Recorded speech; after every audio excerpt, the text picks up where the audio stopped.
All righty. Good morning, everybody. Welcome to the annual Children's Ministry Training. So we still got a couple people trickling in here from out there, but appreciate you taking time out of your year to do this. You know, we just had the music ministry training meeting last week, and so many of you were there, and now here we are again. But we believe these meetings to be beneficial to all of our church family in these ministries, so that's why we have them, and we're not just having a meeting for the sake of having a meeting, but thank you so much for being here and taking, again, time out of your morning and your schedule to be here. I hope that it is a blessing to you, and just real briefly, I wanted to review the schedule with everybody, just so you can kind of see the kind of stuff we're going to be talking about here today. Excuse me. There we go. It's catching up. So we're going to be talking about a few different topics here today. Obviously, we got an intro, and then Brother Dan's going to come up, Pastor Kirshner, and give us our first kind of session of the morning. And I encourage you to take some notes at the break. If you need something to take notes, we'll get you some notepads or pens, or you can take them electronically, whatever works for you.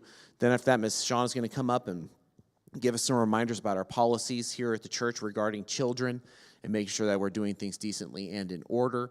And then there's a break. 10 o'clock, we're going to have our ministries overview, where each of our ministry leaders are going to give just a kind of short presentation on their ministry. If we have people who are interested in transitioning to a different ministry, or maybe, again, just there's someone new here who's looking to get involved, that's a great time to find that information.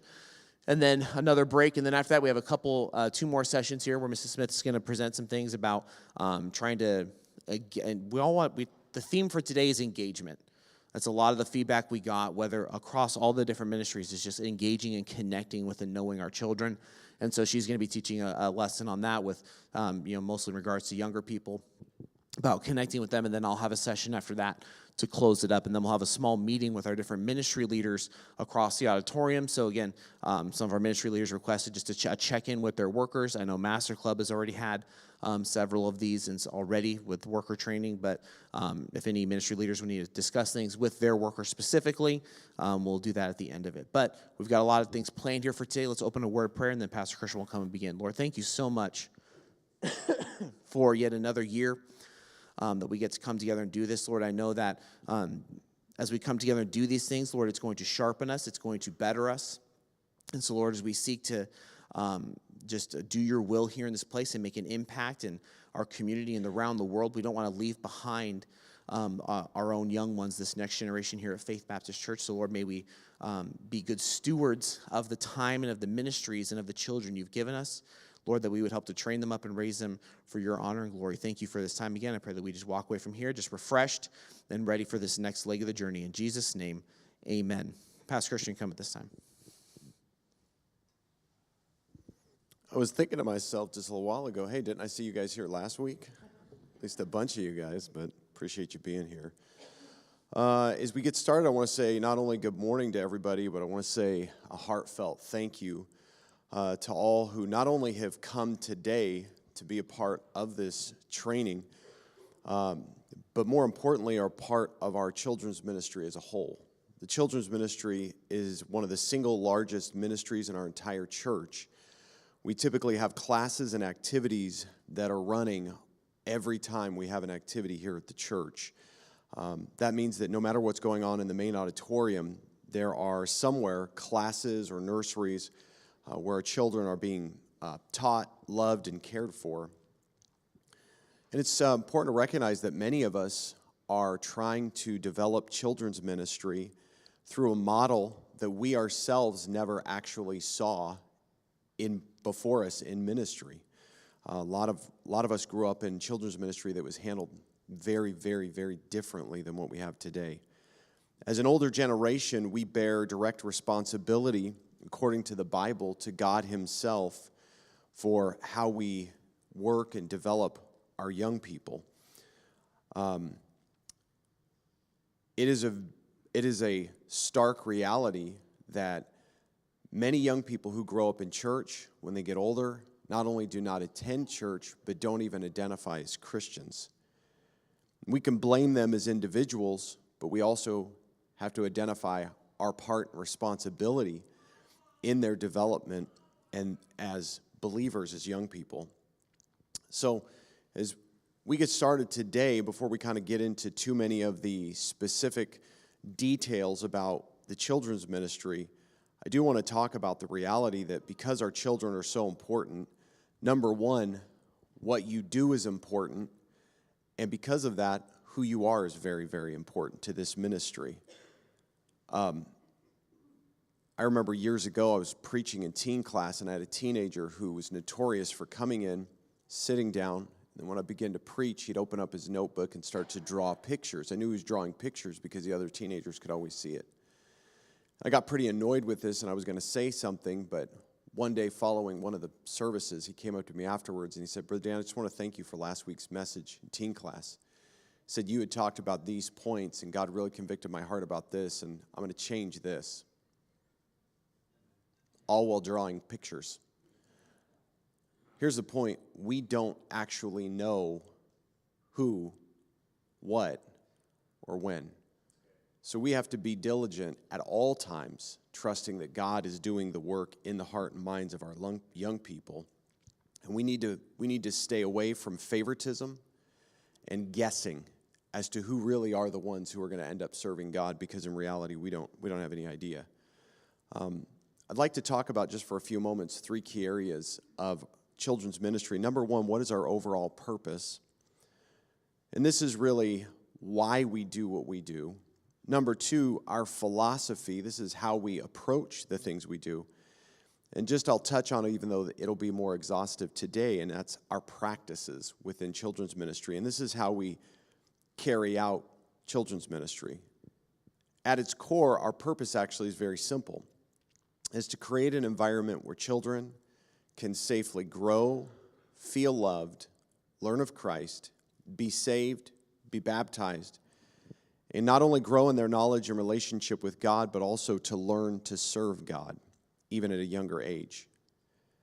Every child who walks through the doors of Faith Baptist Church, whether ours or a visitor's, there's some things that they should know and sense and feel very clearly.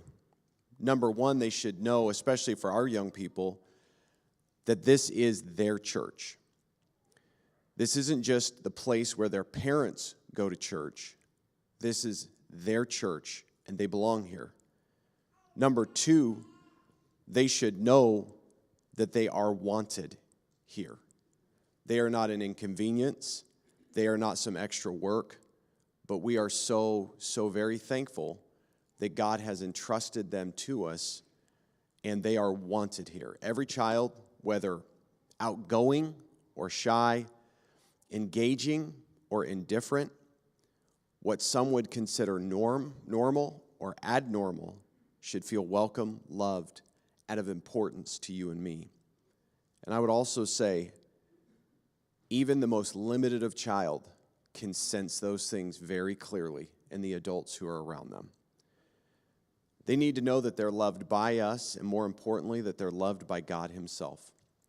That their lives and existence are on purpose, and through that, we want them to understand more about the God who loves them through theology, memorizing of Bible verses, and all these different activities so they can grow closer to God through the power of his word in their hearts. Our ultimate goal for our young people is pretty much identical to that of our lives. We're seeking God for a spiritual transformation in all of our lives. We want our children to hear the gospel, to understand it, to come to know Christ personally. We want them to take their Christian lives to the next step and next level through baptism, learning about how to pray as individuals, learning how to read God and read God's word and realize it and experience it in their own personal lives. Our Christian life is no substitute for our kids' Christian lives. It cannot be transferred. Each an individual young person has to make that decision for themselves. As you study the life of Jacob, who is the grandson of Father Abraham, the father of faith, his father was Isaac, who was offered on the altar. Both of these men are listed in Hebrews 11 in the Hall of Faith. And yet, as he was journeying towards Laban and came across Bethel and met with God himself, He covenanted with God and said, if you will allow me to return into this land, then you'll be my God. Jacob still had to make the decision that God, Jehovah, would be his God. It was not transferable just because his grandfather was Abraham and his father was Isaac. The same is true with our young people. We can be the most devout, most passionate Christians on the entire planet, but we better walk with the reality in our minds that every single one of our young people will have to make that decision internally in their own hearts. And the difficulty is we really don't know what they've chosen until they leave the house. In youth ministry, it's very difficult because it is a ministry of planting and growing, but it is not a ministry of sowing. We find that out years later as to what young people have decided in their hearts. Our philosophy of children's ministry flows from, obviously, our purpose that every child matters. Every soul is important, no matter how they manifest. And I honestly don't know. I cannot tell you. There's a lot of supposition about this. I don't know if this generation has more special needs in it because of all of the pharmaceutical stuff and all of the social media stuff and the faster pace of life and all of these things. Some suggest that. Other people suggest that it's the same as it's been down through history. We're just more aware of it now. I don't know, but I do know this, that if you've worked with children for more than 3 days, you're going to realize there is a broad spectrum of children with abilities and understandings than I think I've ever seen before, but it is very, very reasonable to assume that maybe I just never noticed. And so as we approach children's ministry, we have to realize that one size fits all, get in, sit down, shut up, and listen doesn't work. It did not work in my generation, and it doesn't work in this generation. Children's ministry has to flow from the heart of people who love God and love children. And I would also say, not everyone should work with children. Not everyone should work with children. And by the way, I put myself in that category for many years. Not because I hated children, but I just didn't understand them, didn't understand how they work, and I was not a good children's worker. It doesn't make you a bad person, doesn't make you less of a person, but you need to figure out real quickly, this is not where I believe God would have me to serve. There are some amazing people in ministry doing amazing things who shouldn't work with children. One of the most dangerous things that churches do is they fill positions with people. It's called the warm body syndrome, meaning if we have a position we need filled, we'll just stick any warm body in there, meaning anybody who's alive, and that's a huge mistake. I would rather, as pastor himself would, I would rather have every child in this auditorium every single week under the preaching of our pastor, knowing they're loved and cared about, than to have all of the children's ministry in the world facilitated by people who should not be working with children. So important. And you have to help us with that. Sometimes we can see certain characteristics that are manifested in people, so we can talk to them, try to cultivate, try to say, hey, we need to circle back and look at these things. Are we in the right place? But you know in your heart whether or not you be there. And I know, you go, Brother Dan, I don't know why you're saying stuff like that, because, Miss Smith's calling every single week trying to get nursery workers, and we need children's church workers, and we need workers everywhere. Don't you need just anybody? No. I'll solve that problem a different way, not at the expense of our young people. I was in children's church. I couldn't have been 10 years old, maybe 11. And this is going to surprise you. I always talked through services.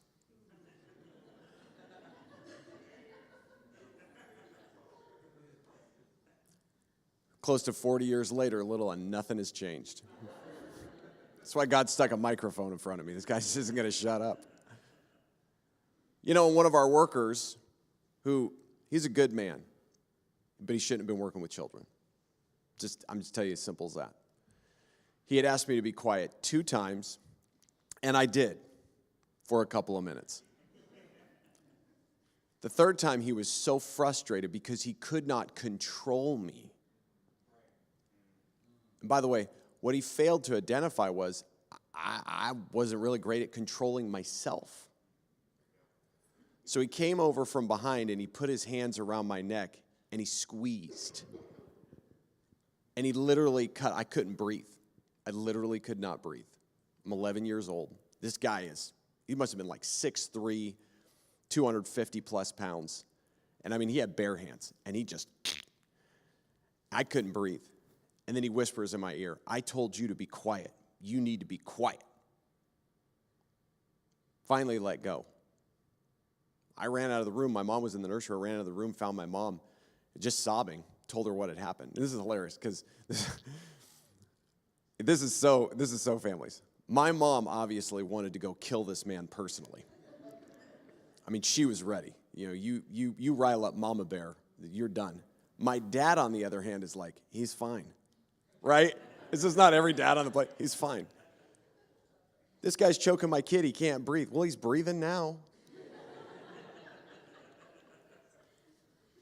Should we have excommunicated this man from the church? Not at all. Not at all. He was a great man. He really was. Matter of fact, I have some good memories of the same guy. He was faithful at the altar. He had such a tender heart for God. Just shouldn't have been working with kids. He did not know what to do.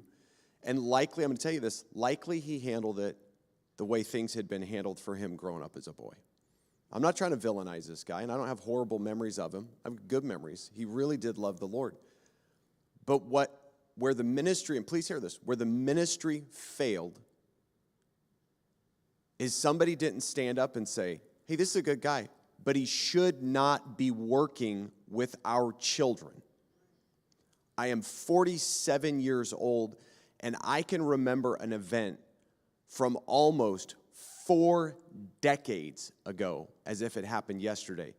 You think what you say and you do does not matter. You better wake up and realize that is not the reality of children's ministry. We're not allowed to have a bad day. When we walk in and we're not spirit-filled and we're off our guard, likely someone will carry a memory with them for a long time. Right? And by the way, I'm not sitting up here like a martyr. Like, don't act like you don't have a bag of the same kind of memories, right? I mean, we need to be so passionate, but very clear about what we're trying to accomplish in our children's ministry and who. We need to focus on meeting our children where they are. And that's exactly what I was saying. You know, I'm just, foolishness is bound in the heart of a child. I mean, I don't even know how to control myself. And boy, we need discerning people. We had this little kid freaking out. I didn't know if they needed a nap or an exorcism. They're just flipping out. And I'm telling you, the way I was raised, I just think, oh, this kid needs a good spanking. Right? Okay, you can act like you do. I know where you grew up, okay? I know, at least I know when you grew up, okay? Mrs. Smith comes over, kneels down. Now, this is a little kid who can barely talk. You don't understand little kids talk in a language that only moms can understand. How many realize that? Mrs. Smith comes over and kneels down and asks the kid, what's wrong? And I'm thinking, why are you asking them? Right? Like, shouldn't we be spanking them or something? And so she kneels down and she's asking him what's wrong. And the kid, in an unknown angelic language, answers her. I don't remember what it was. I don't know if it was food. I don't know if somebody had taken something. I don't remember what it was. And all of a sudden, Ms. Smith goes, well, hey, and changed the situation, and this kid was completely fine. And I thought, oh, my dear soul, she performed a miracle. I mean, the water has been turned to wine. I don't know how she did it. I'd never seen anything like that before. And maybe you work in our children's ministry, and this is new stuff to you. And again, you're not a bad or deficient person because of that. It wasn't cultivated, wasn't modeled or mentored in front of us. And I went to Ms. Smith later, and I said, what did you do? And she laughed, and she said, I just asked them what was wrong. We have to approach our kids where they're at, right? The Bible warns that a man that answers a matter before he hears it, it's a shame and a folly unto him. And we can create folly in our children's ministry by not trying to first connect with them and see where they're at.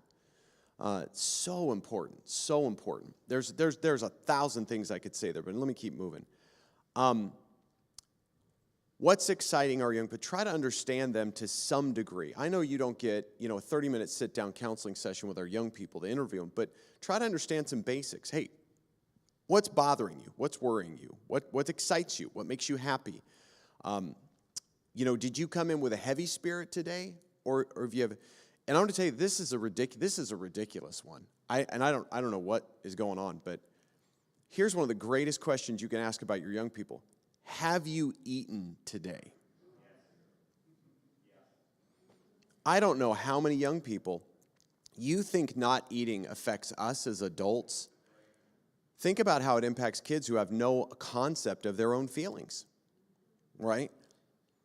And I don't know. I don't know if I'm just getting too mellow when I get old. I don't know what's going on, but we have one of our kids in the school, just a little guy. He was just having a bad day, man. How many realize he's having a bad day? And he's got every emotion that he's ever had in his entire life in his little body all at one moment. And so one of our teachers was talking to him, or one of our leaders was talking to him. And he says, "This school is stupid." And he's just all upset. Everything's dumb. Everybody's dumb. We had that fixed in a few minutes. We didn't have to take him into a separate room and beat him. He just, every emotion he's ever had, he's feeling all at once. He just needs to sort it out, And believe it or not, I know this seems radical to do in a church. One of the things we did is just sat and prayed with him for a few minutes. Who knew? And sometimes the solution, we're thinking the solution is as complex as the child, and that's not the case. Sometimes the solution for the complex child is very simple. It's a hug. It's some prayer. You go, well, Brother Dan, is there any time we need to correct kids? Oh, we'll need to correct kids all the time. But we are the ones who are responsible to measure out and have the wisdom, not them. So that's not their responsibility, right? So we got to meet them where they are. And realize that just for balance sake, Jesus met us where we are. Jesus met us where we are. He didn't expect us to become something we're not before he'd minister to us. Through our lives, we make God's word real. And I can't stress this enough. Before our kids can read, before they can understand the Bible, before they get the indwelling of the Holy Spirit, their entire concept of God is manifested through us. If we tell them that God loves them, but they see no love in us, then we're telling them a fairy tale. Everything we tell them about God's word, they first learn from us and through us. And it's so important to be mindful of that as we get in there. Brother Dan, man, the way you talk about children's ministry, somebody better be sure prayed up before they get into a classroom. Now you're getting it. Now you're getting it. By the way, if you want to talk about the icky side of things, the number one reason for lawsuits in churches across America have to do with children. I won't get into it, but, it's just whatever side of the fence you want to look at, children's ministry is so vital. The other thing is that we're not only trying to meet them where they are, but we're not just trying to oversee. We're trying to build relationships with these little ones. I don't know how many little kids see Mrs. Smith and their face lights up, right? And I don't know why this is. We got a few of the little ones in the church. We got a few of the little ones in the church who absolutely love Brother Dan. I'm the cat's meow. Have no idea why. And we got a few little ones in the church. I'm the Grim Reaper. They are just deathly afraid of Brother Dan. I don't think I've done bad to either group. I really don't. I sure try to not to, but, but I try to have the right kind of relationship with all of our kids, right? And, we got some rambunctious little ones, and there's a few of them I have to get after because they're running in the auditorium or what after. But I'm going to tell you this. Anytime I got to get after a young person, I put a check in my mind. I need to make sure that I stop that same young person when the occasion comes and let them know that they did X, Y, Z correctly. And there was one guy, he's running around the auditorium. I stop him, and, you tell them the first time, and they kind of half listen. You got to talk to them more sternly the second time, this kind of thing. And a couple weeks later, I had seen him walking across the auditorium. They weren't running. And some other kids were running, but they weren't running. And, man, I scooped that little one up in my arms, and I said, man, you are doing such a good job. I see these other kids running, and you're not running. And great. And, by the way, be careful whose kids you scoop up in your arms, by the way. But just said, man, you're doing such a good job. I am so proud of you. I don't want that little kid to only remember. The only time Brother Dan ever talked to me is when I was doing something he didn't like. Instead, boy, Brother Dan, why do you think we keep jelly beans in pastor's office? Right? All these kids marching up and down the stairs, why? They're getting hugs. They're being told, hey, your pastor's office is a welcome place for you. We have something in one of the most important areas of our church just for kids. There's reasons behind it. It's not because we just had to dispose of candy. We got reasons, and boy, help us with that. Help us with that. So build relationships. Simple things. Learn their names. Learn their names. And by the way, do not only use a child's name when you're correcting them. Matter of fact, I try to leave off their name if I can, unless I have to get their attention. But sometimes the only time adults use a kid's name is when they're correcting them. Billy! They're like you and me. They like to hear their name. So when it's used negatively, it can be very adverse. Celebrate victories and accomplishments in their lives. There's no need to create something that doesn't exist. Oh, Billy, you did such a great job breathing that oxygen. Wow. But if you know a child struggling to sit through church or not be a disturbance or run or whatever, we need to celebrate those victories in their lives, just like we like people celebrating our victories, by the way. Working with children, we're always fighting the battle of balancing fun and truth. Fun and truth. And I'm going to tell you, because we're Baptist, critics live on both sides. Right? You have some people come by and say, well, I'm surprised any kids go to your Sunday school class. This is the most boring thing I've ever been a part of.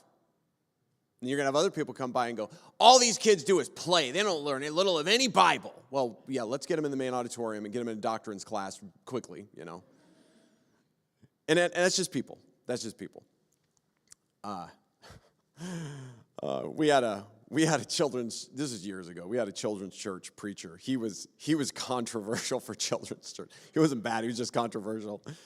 And I remember one Sunday I got done, I was over here in the auditorium. I think I might have even been preaching, I can't remember. And one Sunday morning, I was getting ready to leave, and I had this worried adult come up to me. And, I can see it on their face. You in ministry long enough, you can see it on people's faces when they show up to talk to you. This is not a good conversation you're about to have. Brother Dan, I just want you to know that I was over in children's church, and the person speaking over there was saying some very disturbing things. They have no business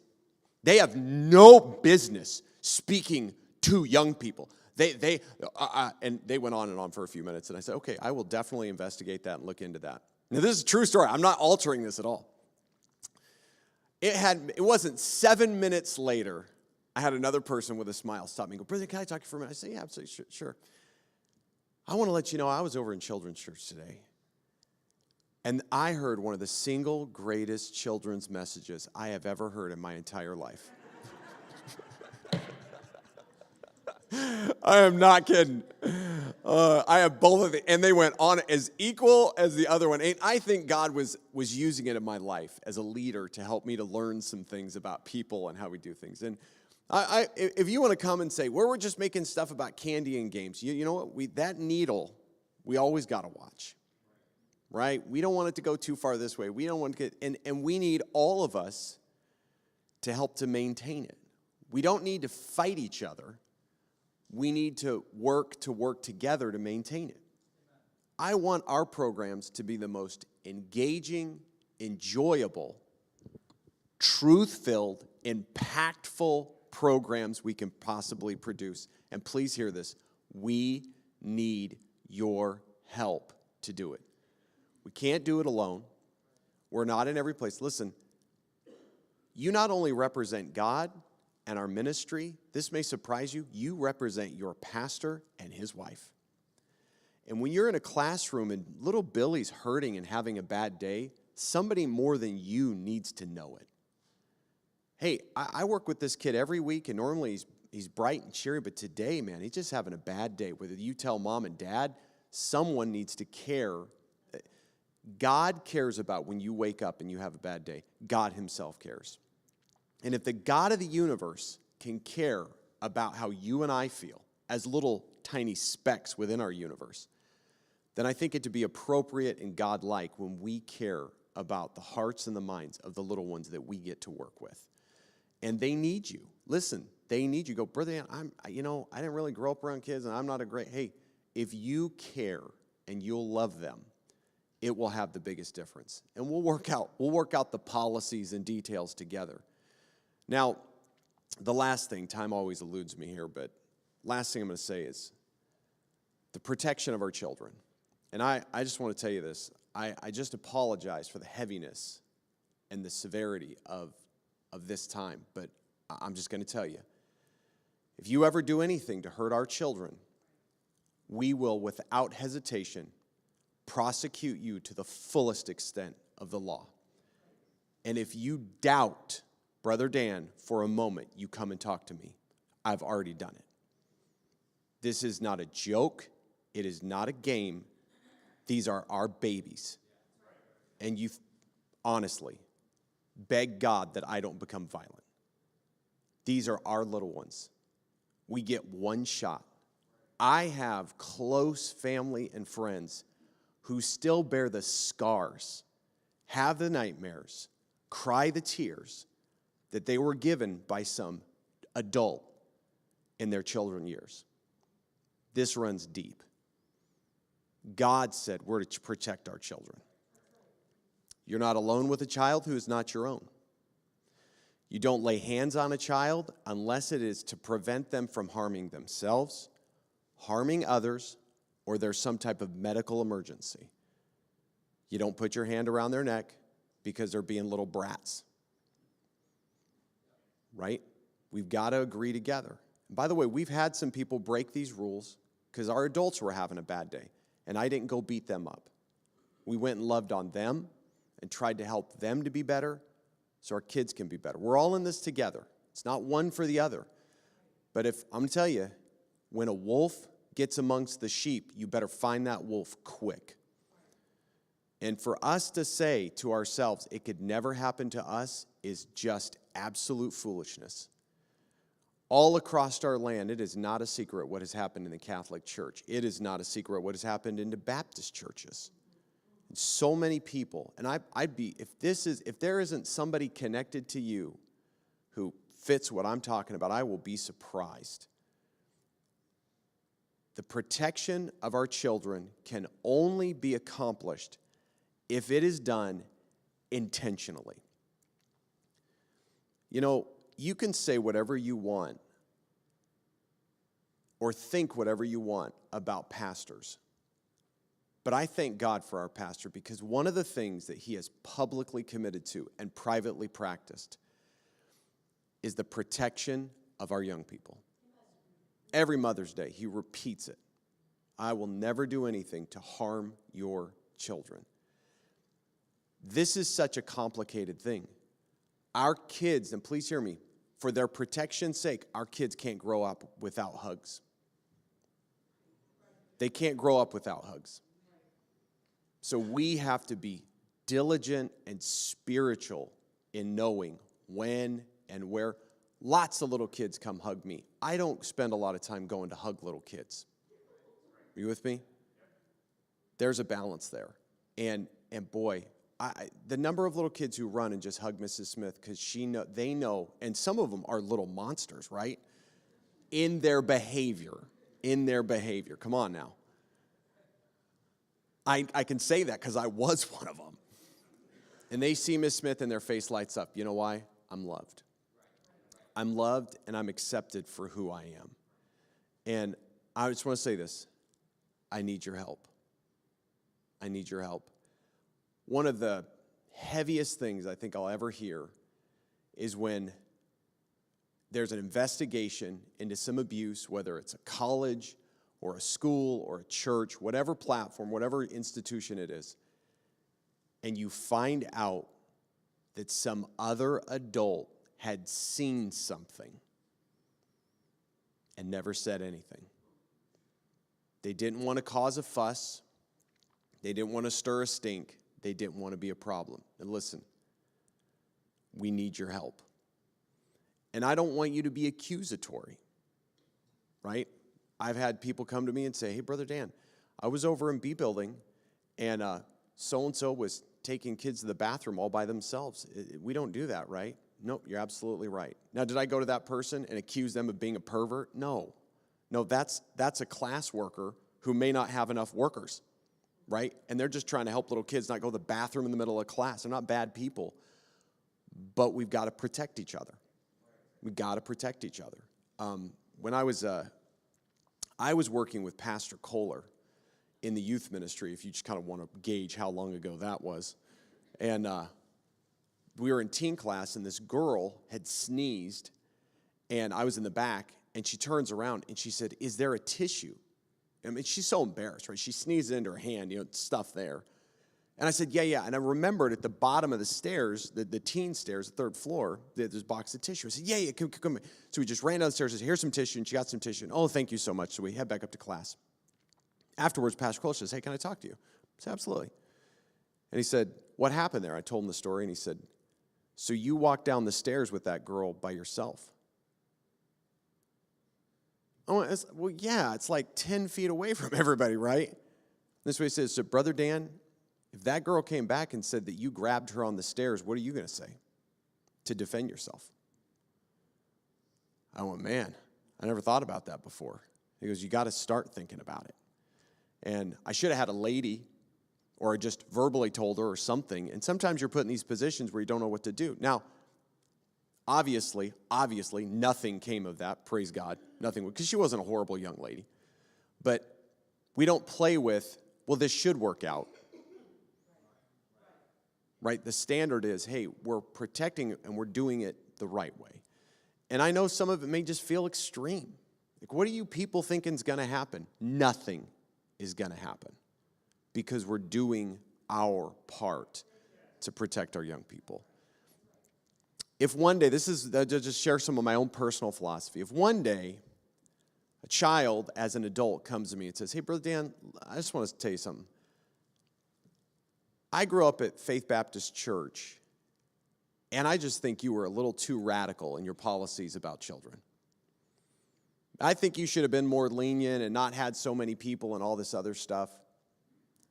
I welcome that day. It won't bother me at all. I'll happily admit it.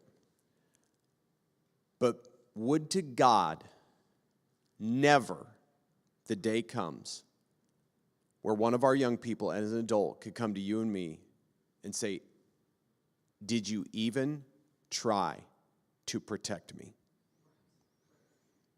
Everybody knew this guy was not right. There wasn't a policy. There wasn't a this. And now my life is forever different. And obviously, and you know this, we pray to God himself for the protection of our children. If you don't, man, wake up. I'm just talking about children's ministry. Do you know what lives on cell phones?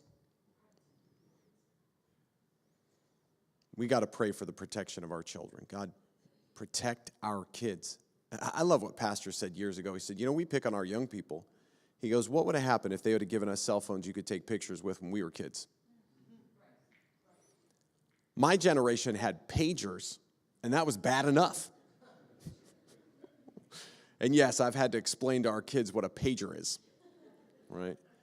And again, we didn't drag you in here to verbally flog you. That's not what this is about. But as a leader, I cannot look back and say, Brother Dan really wasn't clear on that. He really didn't tell us.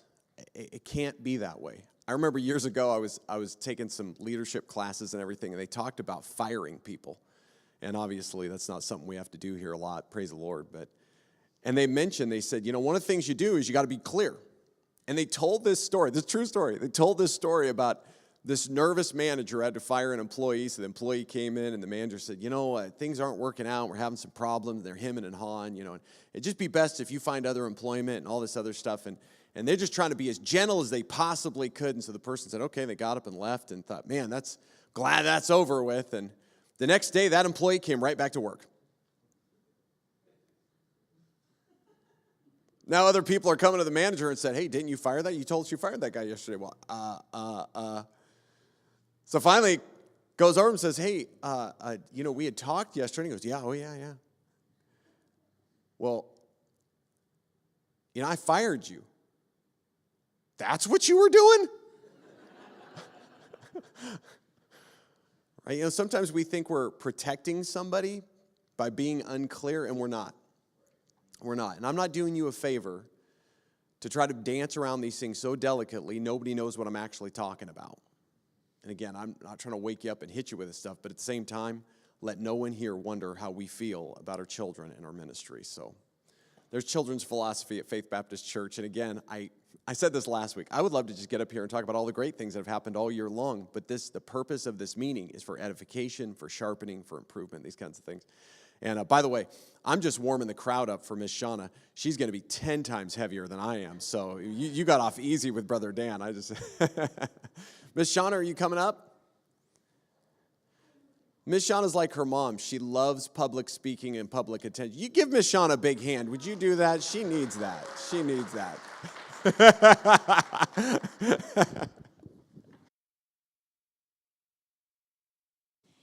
don't have a fancy iPad. I have my computer. Okay, well, he just talked about a whole lot of stuff. And I am now going to talk more about the practical part of it. What are our policies and our procedures? What are the rules that we need to follow? And I'm not going to make eye contact a lot. So just bear with me, okay? All right, so the primary purpose of our policies for all childcare, nurseries, all the way up, children's church, master club, every area that we have for our children, is to provide a safe and nurturing environment for all of our children. So that being said, we're going to talk about the Well Child Policy. Why do we call it a Well Child Policy? Because we want to ensure that we have well, healthy, happy children coming into our care. We don't have a sick policy saying what level of sickness do we accept into our nurseries. We only take well children. So that being said, we used to have a policy that was posted on the door. We took it down when we did the remodel, and it hasn't gone back up. So it will. You have seen this before. It's not too different, okay? General rule of thumb for all of our areas.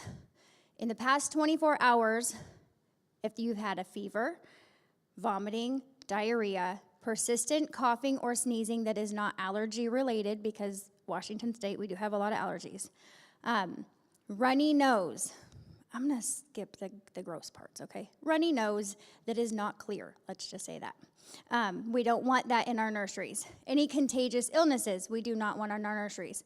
Flu or COVID symptoms, unexplained rashes, sores, hand, foot, mouth, all those kinds of things, right? The things that you would look at and go, we don't want to accept that into our nurseries or into our children's church.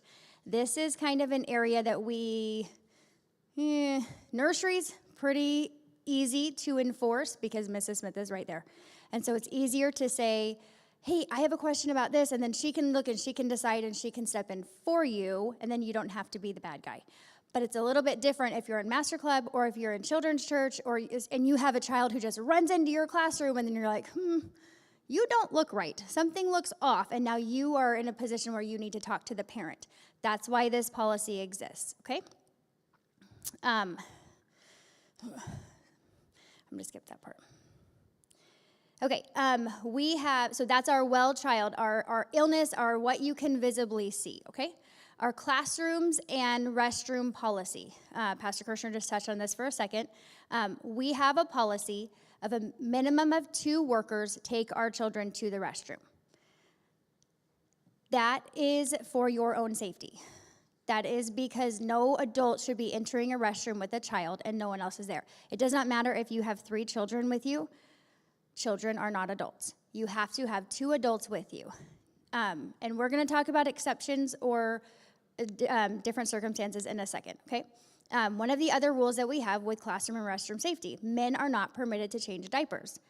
You have heard this, we've said it a whole lot, right? Men are not permitted to change diapers, okay? If my husband was in nursery and we had a toddler in nursery, he did not change their diaper.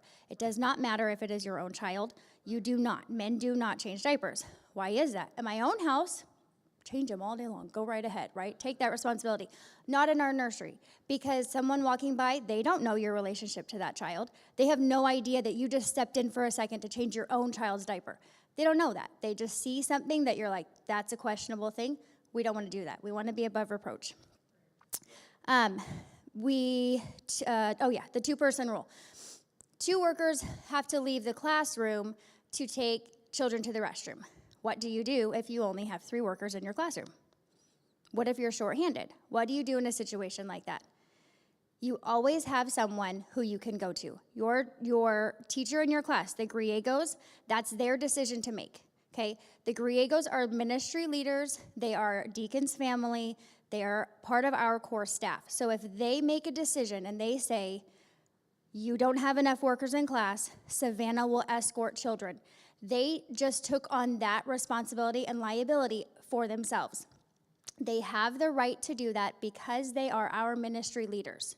They are our staff. They are our deacons. They are represented and protected by us. You don't get to make that decision whenever you feel like and go, oh, I'll just take them. It's fine. It's me. It's fine. I know them. You cannot do that, okay? Mrs. Smith can come into your classroom and say, I will take your group to the restroom and bring them right back to you. She can do that because she accepts that responsibility as the pastor's wife and that liability for herself. That is a decision that she has made. You cannot do that, okay? So you always go to who your ministry leader is, who your teacher is, or a staff member to say, I need some help, I need support taking this group. We always have people in the building who can do that. If we do not, that's another problem that leadership has to fix, okay? But that's not on you to take that responsibility upon yourself, okay? I think that was clear. We're going to go, children's worker requirements. One of the things that we added a few years ago,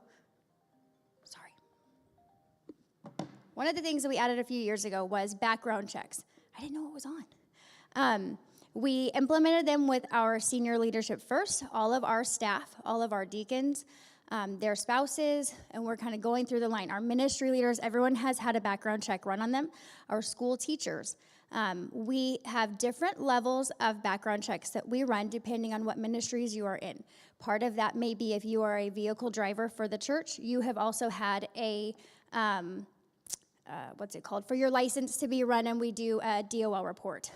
So depending on the level of ministry that you're in, you will be asked to complete a background check report.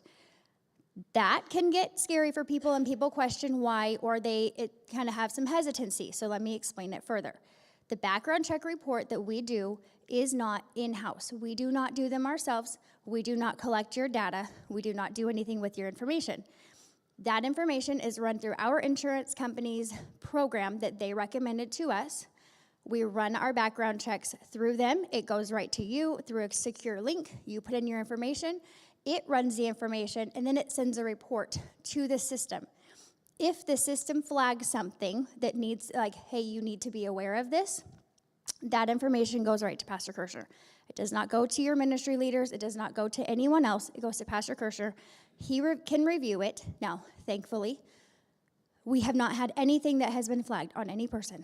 Thank you. Thank you for that. I mean, there was like one person who had like potential identity theft or something like fraud on their account. Like you might want to talk to them about, but that was it. So that information, well, I can say that because it was Dad. It was like, this person has like multiple addresses. You might want to ask. It was like, oh, it's because they just moved a bunch. But that information doesn't go to anyone else. It goes to them. He can review it. And then if there were something that were flagged, then they can have a conversation with you or with that person as leadership. But that's not public information. We don't have any of your records, okay? So If you have not had a background check done yet, we didn't forget about you. We do have a list, but because it costs money for every person that we run, we've been doing them categorically and kind of in groups so that we're not just, hey, Miss Jessica, here's a bill for $5,000 for background checks that we didn't do anything with. We don't want to do that. We want to be smart with our money. Okay? For our nurseries in our children's church areas, the general rule of thumb is they must be in teen class. It was 13, but teen class adjusted to 7th grade. So you may see kids in there that are not 13 yet. That's because they're in 7th grade, and that has been approved. The general rule of thumb is when there is a youth service, then our kids do not work in nurseries. They do not work in classes. The only exception to ministry in that is that they are encouraged to be in music, in orchestra, offertory, specials, things like that. We always want to encourage that involvement, but we do not use them for nurseries or children's church or master club or anything like that. Only the times when they do not have their own class, then they are available to help. And then we do use them, okay? If there is a youth volunteer, they are always paired with an adult. You will not have a nursery where you only have teenagers in there. There is always an adult present, okay? Now, you may see we're shorthanded and there's teenagers in this room and there's an adult and a teenager in this room. That's fine because that adult has control over both classrooms. But there is always an adult present. It is not relying on only teenagers, okay? Why is it important to clean and disinfect and make sure that kids are healthy coming into our classrooms? Because we want them to stay healthy, right? We don't want to spread the germs.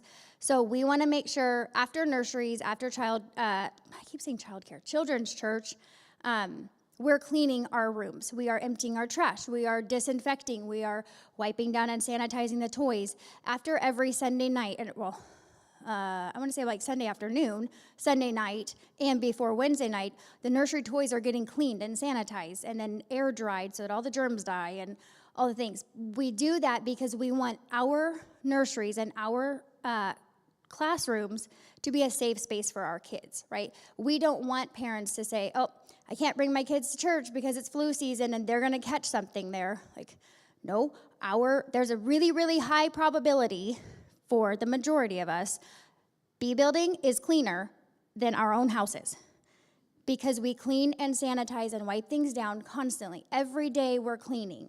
So we want to encourage that you're doing the same thing in your classrooms. Okay, behavior and discipline. Pastor Kirschner touched on this a second ago.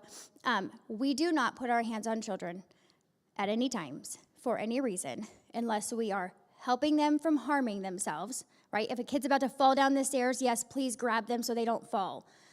But you don't grab them around the neck to do that, right? I mean, you're still being cautious in what you're doing, but we never want to harm a child. We never want to put them in a position. Here's another thing, okay?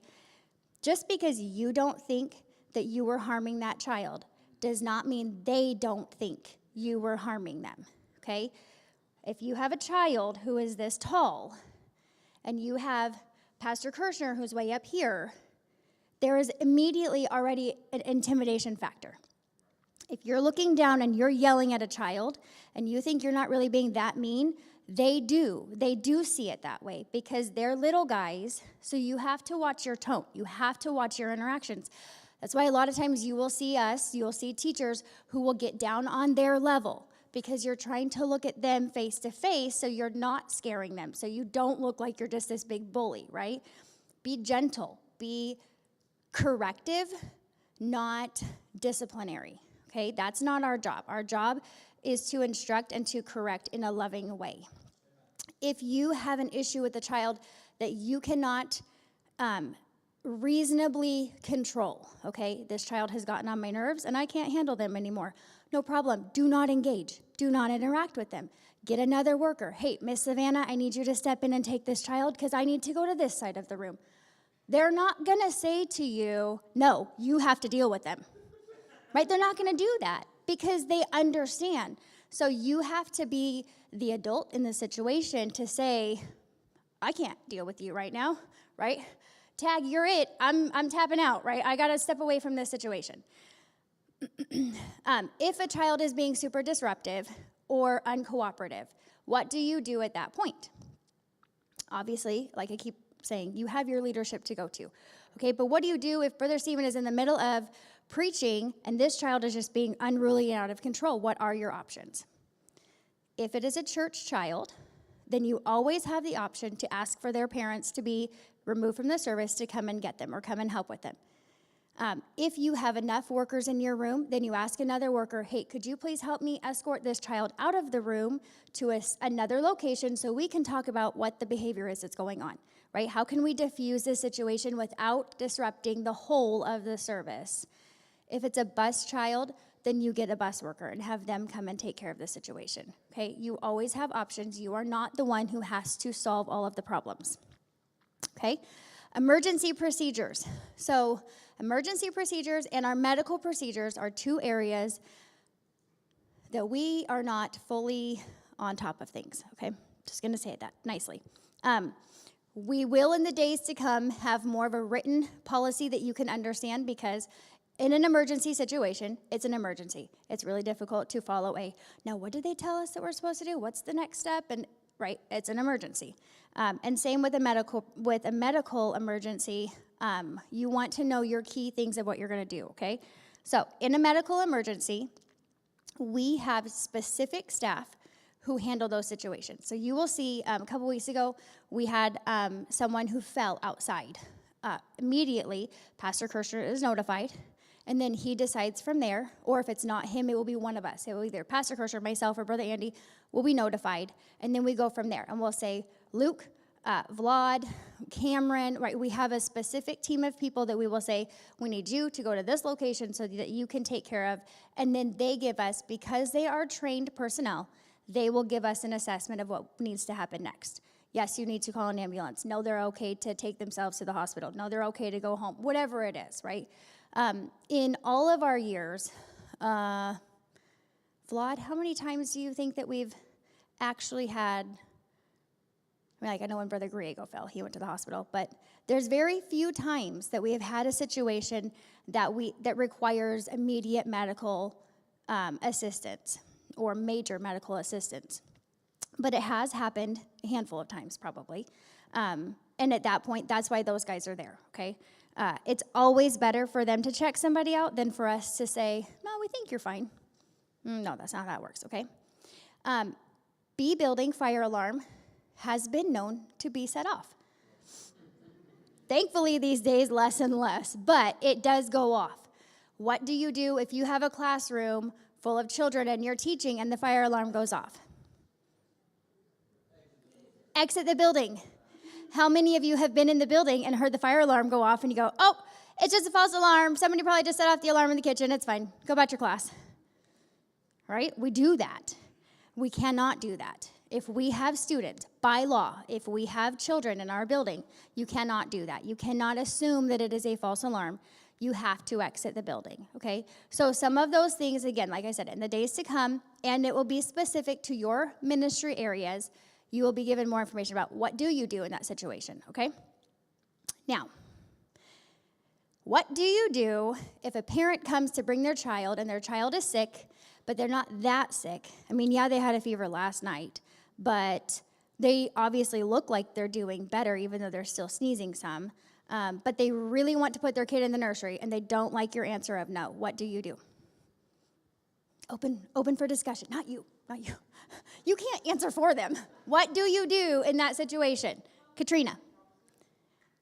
Call Miss Smith. That's a good one. What else do you do? Katie? Yeah, exactly. Yeah, whoever's in charge of your ministry, you can get them. But what if you're literally standing there and this person is right here and you can't get to the next person and you can't easily get to Mrs. Smith? What would you do, Ramona? Ding, ding, ding. First thing first. I am so sorry you feel this way. I'm sorry that you don't like it, but unfortunately, this is the policy of the church, and this is what I've been asked to enforce. If you do not like the policy or you have a question or need more information, if you could just step to the side, we're happy to get Mrs. Smith for you, and you can talk to her. right? Because you don't need to keep engaging with somebody who is upset about something or just wants you to take their kid. You're in that ministry to fulfill a role. So you keep doing your job. You keep doing you. Let them step aside. Mrs. Smith can come handle it, okay? Good job. What do you do when you don't have enough workers to take somebody to the bathroom and you have a little girl who's bouncing up and down because they have to go to the bathroom right this second because children don't know when they actually have to use the bathroom? What do? You don't have enough workers, and somebody's like, I have to go right now. I really have to go. What do you do?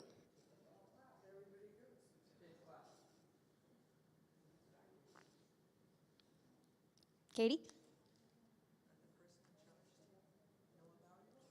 If you don't have enough people in your classroom, this is kind of a trick question. If you don't have enough workers in your classroom, that's your first problem. You don't have enough workers in your classroom, you should not have children in your classroom. I know, I kind of tricked you guys, sorry. Sorry, I know, it was kind of a trick one. If you don't have enough workers to take your class to your classroom, that's your first stop right there. Hey, I'm by myself, I need somebody else. Brother Stephen, it's only me, I don't have anybody else. No problem. What would they do? They would not say, oh, just go ahead and take all your kids downstairs by yourself, it's fine. He would say, yep, hang out right here, let me find somebody for you right now. Let's fix this problem right this second. Right, yeah, I know. That's what I said. Trick question. Okay, yes, sir. Yeah. Uh-huh. Mm-hmm.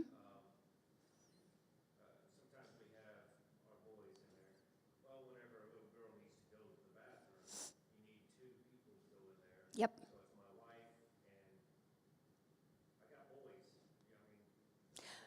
Yes. Okay, that's a good question because if the four of you are doing Wiggles class, your boys are not entering the restroom, but one of them can still go with her. So two of you are walking towards the restroom. That's fine because they're not going in there. They're not taking anyone to the bathroom. You open the door, especially for the boys' bathroom. We open the door, we send them in, and we say, go use the restroom, and we'll stand there outside the door, use the restroom. We're not messing around. We're not playing, and you wait outside the door. Yes, ma'am. What if the boys need help?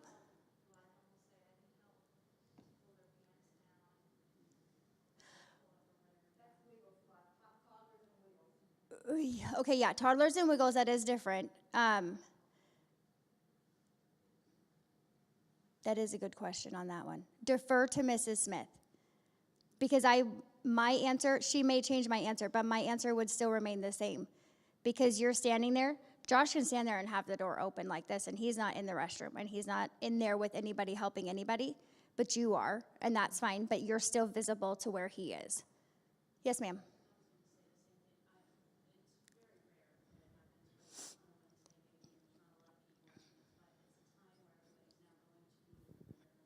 Mm-hmm.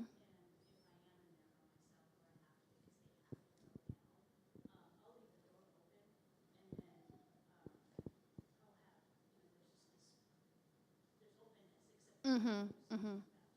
Yeah. Yeah, especially in Master Club ages, there shouldn't be any children in there who need assistance at that point with their clothing.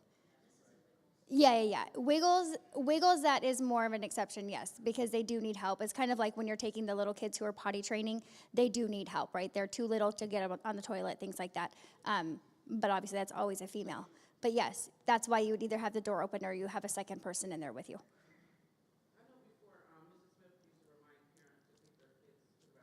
Yes.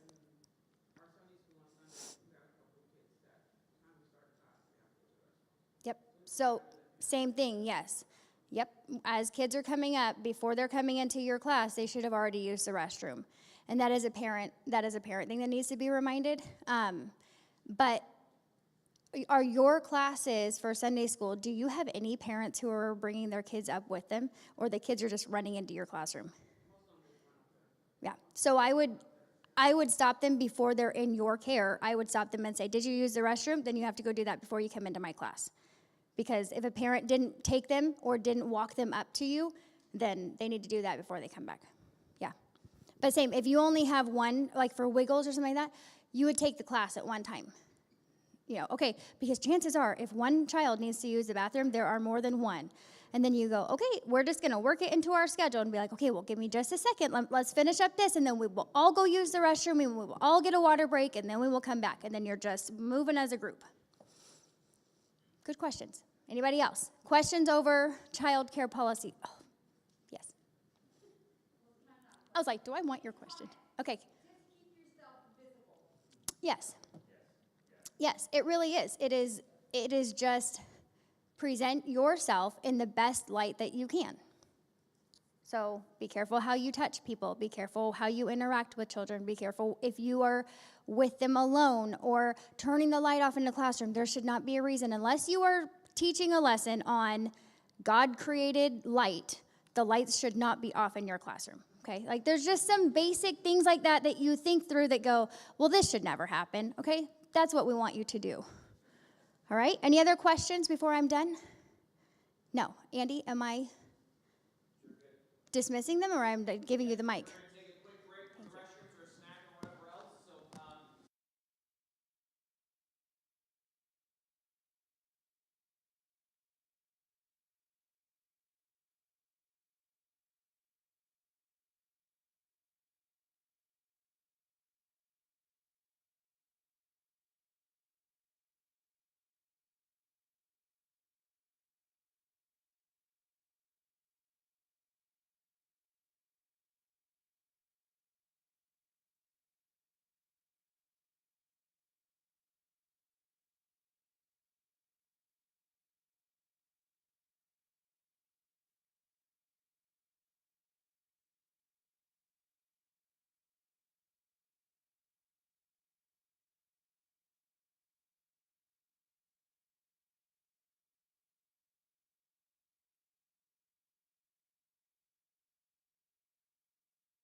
She stood before the rows of empty vessels. One little pot of oil was in her hand, and though she may have never seen a miracle, she willingly obeyed the Lord's command. She bent and poured the oil into each vessel. It flowed out in a full and steady stream, and did not cease until they said, "There's not a vessel more." And then she saw that what she'd had was more than what it seemed. Pour out your life freely now. See what the Master can do. Though it seems unbelievable, He can use me, He can use you.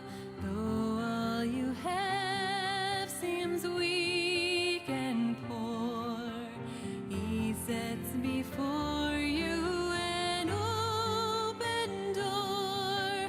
One pot of oil becomes so much more when you pour it out to the Lord.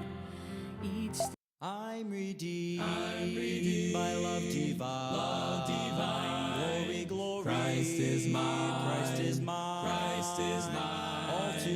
All to Him. I now reside. I have been redeemed. How I love to proclaim it. Redeemed by the blood of the Lamb. Redeemed through His infinite mercy. His child and forever I am. Redeemed and so happy in Jesus. No language my rapture can tell. I know that the light of His presence with me doth continually dwell. Redeemed, redeemed, redeemed by the blood of the Lamb. Redeemed, redeemed, His child and forever I am. I think of my blessed Redeemer. I think of Him all the day long. I sing for I cannot be silent. His love is the theme of my song. Redeemed, redeemed, redeemed by the blood of the Lamb. Redeemed, redeemed, His child and forever I am. I know I shall see in His beauty the King in whose law I delight. Who lovingly guardeth my footsteps, who lovingly guardeth my footsteps, and giveth me songs in the night. Redeemed, redeemed, redeemed by the blood of the Lamb. Redeemed, redeemed, I am redeemed, His child and forever I am redeemed.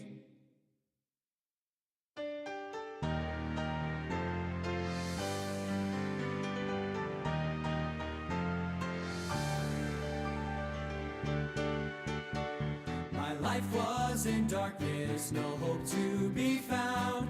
Struggling within, I was dead to my sin. But the Master's name was Jesus of love, and the cross gave me light through His mercy above. Oh, the light of the cross, Jesus took all my loss. The darkness no longer holds to me. I will praise Him for that day when His life He freely gave.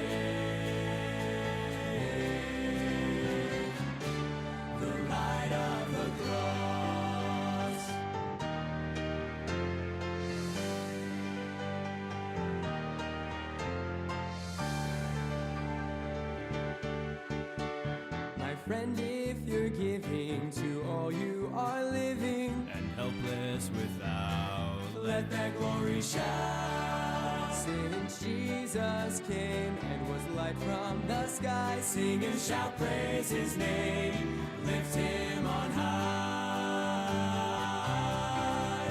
Oh, the light of the cross, Jesus. Alrighty, everyone. If there's still a couple people out there, if we can head into the auditorium so we can begin here with our next set of sessions. Already, I feel like that was just very helpful, the review of the policies and some of those procedures, getting some questions answered. And of course, Pastor Kirshner's opening there, that was very, very helpful and insightful again as to why we do what we do here.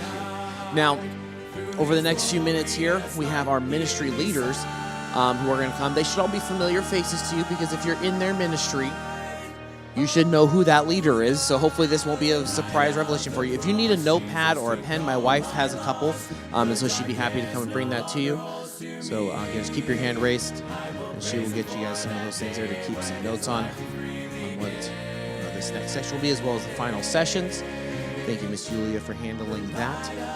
And the first one we're going to introduce here today is the Sunday School Ministry. This is headed up by Brother Luke and Miss Stephanie Gendro. So, Brother Luke, if you're available, come at this time and let us know a little bit about the Sunday School Ministry. Thank you, Brother Andy. Good morning, everybody. For those who do not know me, I think everybody in this room should, but as Brother Andy mentioned, my name is Luke Gendro. My wife, Stephanie, who just loves public speaking, is sitting back here in our row as well. I will say to start off, very helpful first hour for sure. Thank you, Pastor Kirshner, Ms. Shauna, and Brother Andy, just for covering some of that information. It's always good refresher and good new material to listen to as a children's worker myself. Children's Church, very unique ministry. One of my favorite children's ministries, and the reason why it's one of my favorites is because I think I have probably the most memories of children's church and Sunday school, both of those as a young person growing up. Sunday school specifically, I can remember going back to my early childhood years. My Sunday school teacher that I had for many years when I was a young person, Mrs. Keller, who had been teaching for years and years and years in my old church that I grew up in.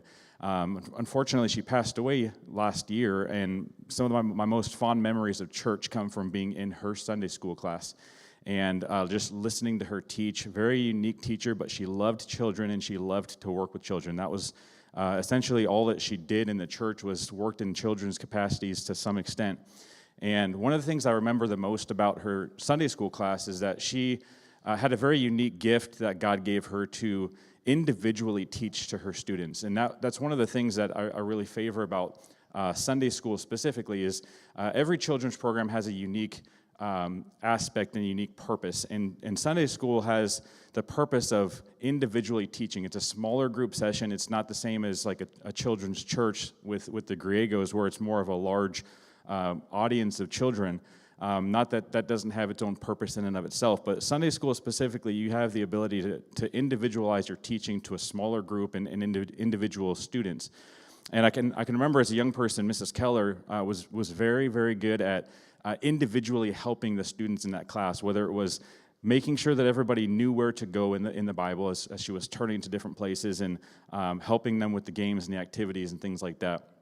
And so as the Sunday school teachers, they have that same ability to get a small group of children in a specific age group and to be able to teach them with the purpose of whatever the lesson is for that particular class. And so we switched up our curriculum in the Sunday school program this last year. We're very excited about it. And for the last, I believe, 20 years or so, however long, we've been using the Joyful Living curriculum, which wasn't heresy. We weren't teaching any false doctrines or anything. We weren't switching it for that purpose, but we wanted to enhance it and use something that was the best curriculum. And we searched for a long while. My wife and I and Brother Andy spent some time looking at different curriculum options, and we came across SPLAT, which is what we switched to last year.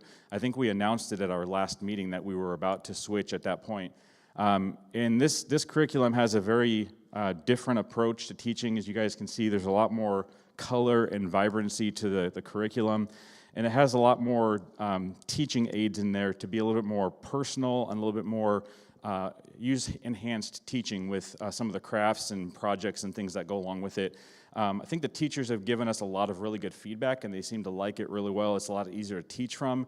The children seem to enjoy it a lot more, and it's a lot more of an interactive curriculum than what we're used to using. And so we're very, very excited about that, and continuing to use that new curriculum. So that seems to be a very big help. SPLAT stands for Share, Pray, Learn, Apply, and Tell, and those are the 5 concepts that are used in this program curriculum to enhance what is being taught and how it's being taught by the teacher. And so a lot more user-friendly for the teachers, we've also learned as well. And so really excited about that.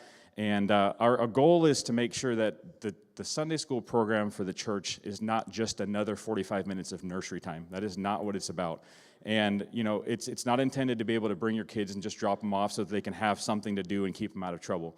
We really want the Sunday school program to be a teaching platform, something that is it's focused on instruction in the Christian environment, and something that's teaching them as a young person to be a better Christian and enhancing their young Christian lives, and also preparing them for the next hour, which is the children's church program. So when we send them off to their Griegos during the 11 o'clock service, our goal is that they've had that time to already get into the mindset of instruction and learning and development in their young Christian life. And that's really the goal, is to be able to do that on a more individualized basis with a smaller group of very age-specific and very unique approach before they go into the children's church for the 11 o'clock hour. So our Sunday school teachers, we have... We've switched this up a little bit from last year. Our K through first grade teachers are James and Katrina Houston, and then we also have a new set of teachers that's going through, Daniel and Mackenzie Lobo. Very excited about that, and they're, I guess, in the training stage. We're kind of getting them into the practice of switching off with the Houstons. And so one of our concepts that we have with the teachers is that we early on wanted to make sure that our teachers also had the ability to do other things during the 10 o'clock hour as they switch off every week. And so some of them like to be able to go to the Family Foundations class, and doing this with each of the age groups, having 2 sets of teachers, helps them to be able to do that. And it also helps create a little bit more subs for the teachers if we need that. So it gives them the ability to, every other week, go to another class, whether it be Pastor's Auditorium class or the Family Foundations class, whatever that is.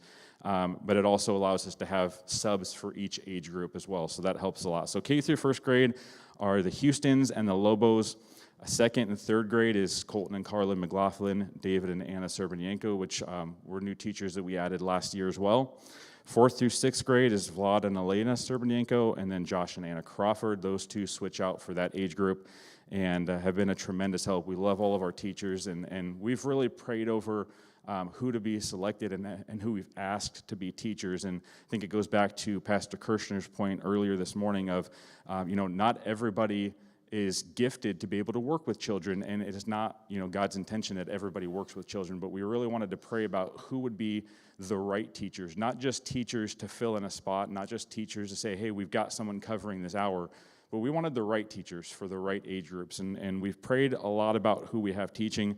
I would be remiss if I didn't mention Freyjean and Joanna McNeil, who just stepped out of their role as teachers, and that's who the Lobos are replacing. God just set their direction to some other ministries during that time, and so God quickly gave us some replacements that we prayed about. But Joanna and Freyjean McNeil helped us tremendously over their time as teachers this last year or 2 as well. So a typical Sunday for a Sunday school teacher would be showing up at 9:30. Again, showing up at 9:30. Kids, you're welcome, Brother Stephen.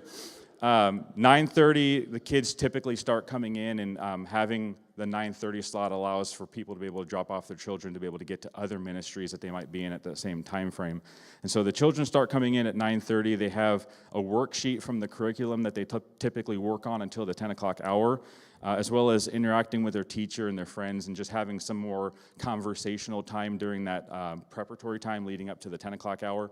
And so that first 30 minutes is spent just kind of waiting for the kids to get checked in, waiting for them to arrive at the class, doing some of the curriculum worksheets.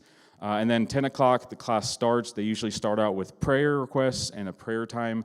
They'll do the lesson according to the SPLAT lesson program, and then they'll have the interactive materials that go along with that. And so that typically takes them the bulk of the 40 to 45-minute time frame going through the curriculum, the activities, and the program that's there in the SPLAT program.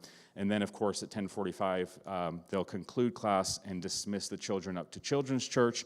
By that time, we've filled them full of sugar and candy, and we send them off to their Griegos to have a great time in Children's Church.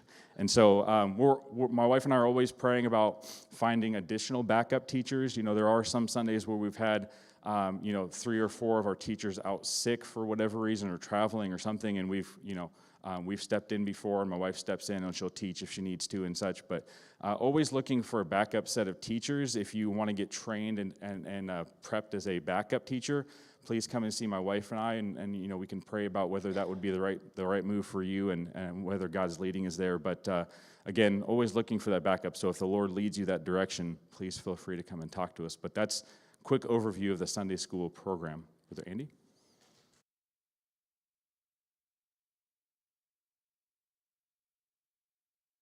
Thank you, Brother Luke. I am going to be standing in for our bus ministry today. Brother Tom texted me yesterday and said he was planning on being here and he was going to be teaching one of our lessons in the next hour, but unfortunately he was not feeling well, and then Katie texted that she's also coming down with something, so they are not able to be here. So I'm the new Brother Tilton, apparently. I'm just kidding. No one can be Brother Tilton. He's such a wonderful man, such a unique man, and great ministry worker here. So I asked him just to send in some of his notes regarding the bus ministry, and and obviously the bus ministry has slightly changed and adapted over the years. But I remember back in the day, I spent many years working on the bus ministry as well, and I'm so glad that we get to have this ministry and it continues to be a part of our church. So for the bus ministry program, one of their main functions is visitation on Saturday mornings at 10:30. And so if you're in choir, we have some choir members who are in bus, and typically around 10:30 they'll dismiss from choir and head over there. But if you're ever interested in going out and visiting the families and the children who come to the church on the bus regularly, or would like to go out door knocking with them and invite new families and such, that happens at 10:30. They meet over by the bus office there in the back, and then they go out visiting for about 1 to 2 hours out in their communities, again around the area. We have a hilltop route that heads over to Tacoma, and then we have a route here also in the Federal Way area. So they go out, they give their regular riders their flyers, and it talks, on there we create flyers each week for that coincides with the Children's Church lesson for that Sunday. So there's an activity page and things like that they can do the day before and bring that back with them, gives them a heads up as to what's coming. And then also if there's opportunity, they go and knock doors and invite people to church. And again, obviously share the gospel with whoever would be willing to listen.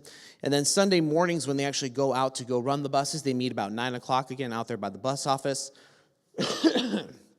Get all the vehicles ready to head out and pick people up. And then they get back to the church around 10:45 to 11 o'clock in there somewhere. They'll arrive back, and then they take the kids. I heard Miss Betsy was talking about, they bring the kids in, help get them up into Children's Church or the restroom, these different things.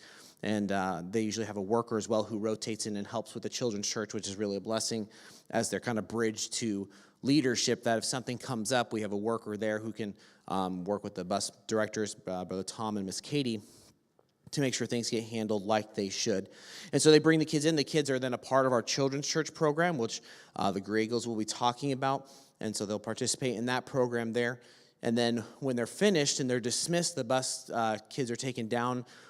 We have workers come in. They come and take them down to the bus office. And then usually they have some type of treat or promotion that they run. And sometimes they'll ask questions about what the kids were learning in Children's Church that day and things. And so the adults as well as the children meet back there, usually get some type of, again, promotion or treat, and then load back up on the buses, and then they go home. And they usually come back to the church around 2 o'clock.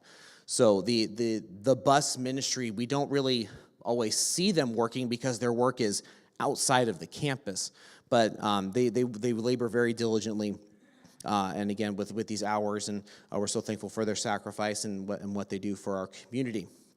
And then while they're out, whether they're coming in or going back out during the bus ride, they sing songs and play games, and obviously just get to sit and talk and connect with the kids as well. And that's, again, such a big part of today, is we just want to make sure that we're focusing on connecting with the kids who are coming in. And so they again sing songs and games and have fellowship with them. And this his final note here: through the bus ministry, we fulfill the Great Commission and the command of God's word to go into the highways and hedges and compel them to come in, be saved, and then baptized through the ministry. And so, our bus ministry works in conjunction with our children's church. And so, again, there's that crossover of the kids coming in and the kids getting to hear the gospel preached. And they hear that in church as well as on the bus. I know sometimes they have, devotional thoughts or messages, again, in the songs and games and such that all promote those things. And so the Tiltons have been laboring very diligently in our bus ministry for many, many years. And we're so thankful for, again, their sacrifice and what they've done for that ministry. And we just praise God for their sacrifice. And Brother Tom, if you're listening, I hope you get well soon. And Miss Katie as well. All right, so after this, I believe we have the Griegos who are coming up next. Brother Stephen, if you want to come up here, tell us a little bit about Children's Church. Last year at our meeting in June, we were just getting ready to switch over to a new curriculum. And so I'm looking forward to hearing how the report has gone over this, almost past year and how that's affected Children's Church. I'll call out my wife. She decided she was not going to join me on the podium. So my wife is Savannah Griego over there. My name is Stephen Griego. We have the privilege and opportunity to work in Children's Church ministry, and I think it's, like I said last year, one of the most unique opportunities for working with kids, because you not only get to work with children, church kids, but also bus kids. And those bus kids, they are very, very dear to this church. They are. A lot of our bus kids are still in the service growing up in teen class because they started in kids and they were influenced by their workers and encouraged and continued to go on into teen class and then into this auditorium and have now been involved back in children's church and in teen class and influencing the next generation to come. I think it's a great opportunity. I really do. I'm kind of biased because I work there.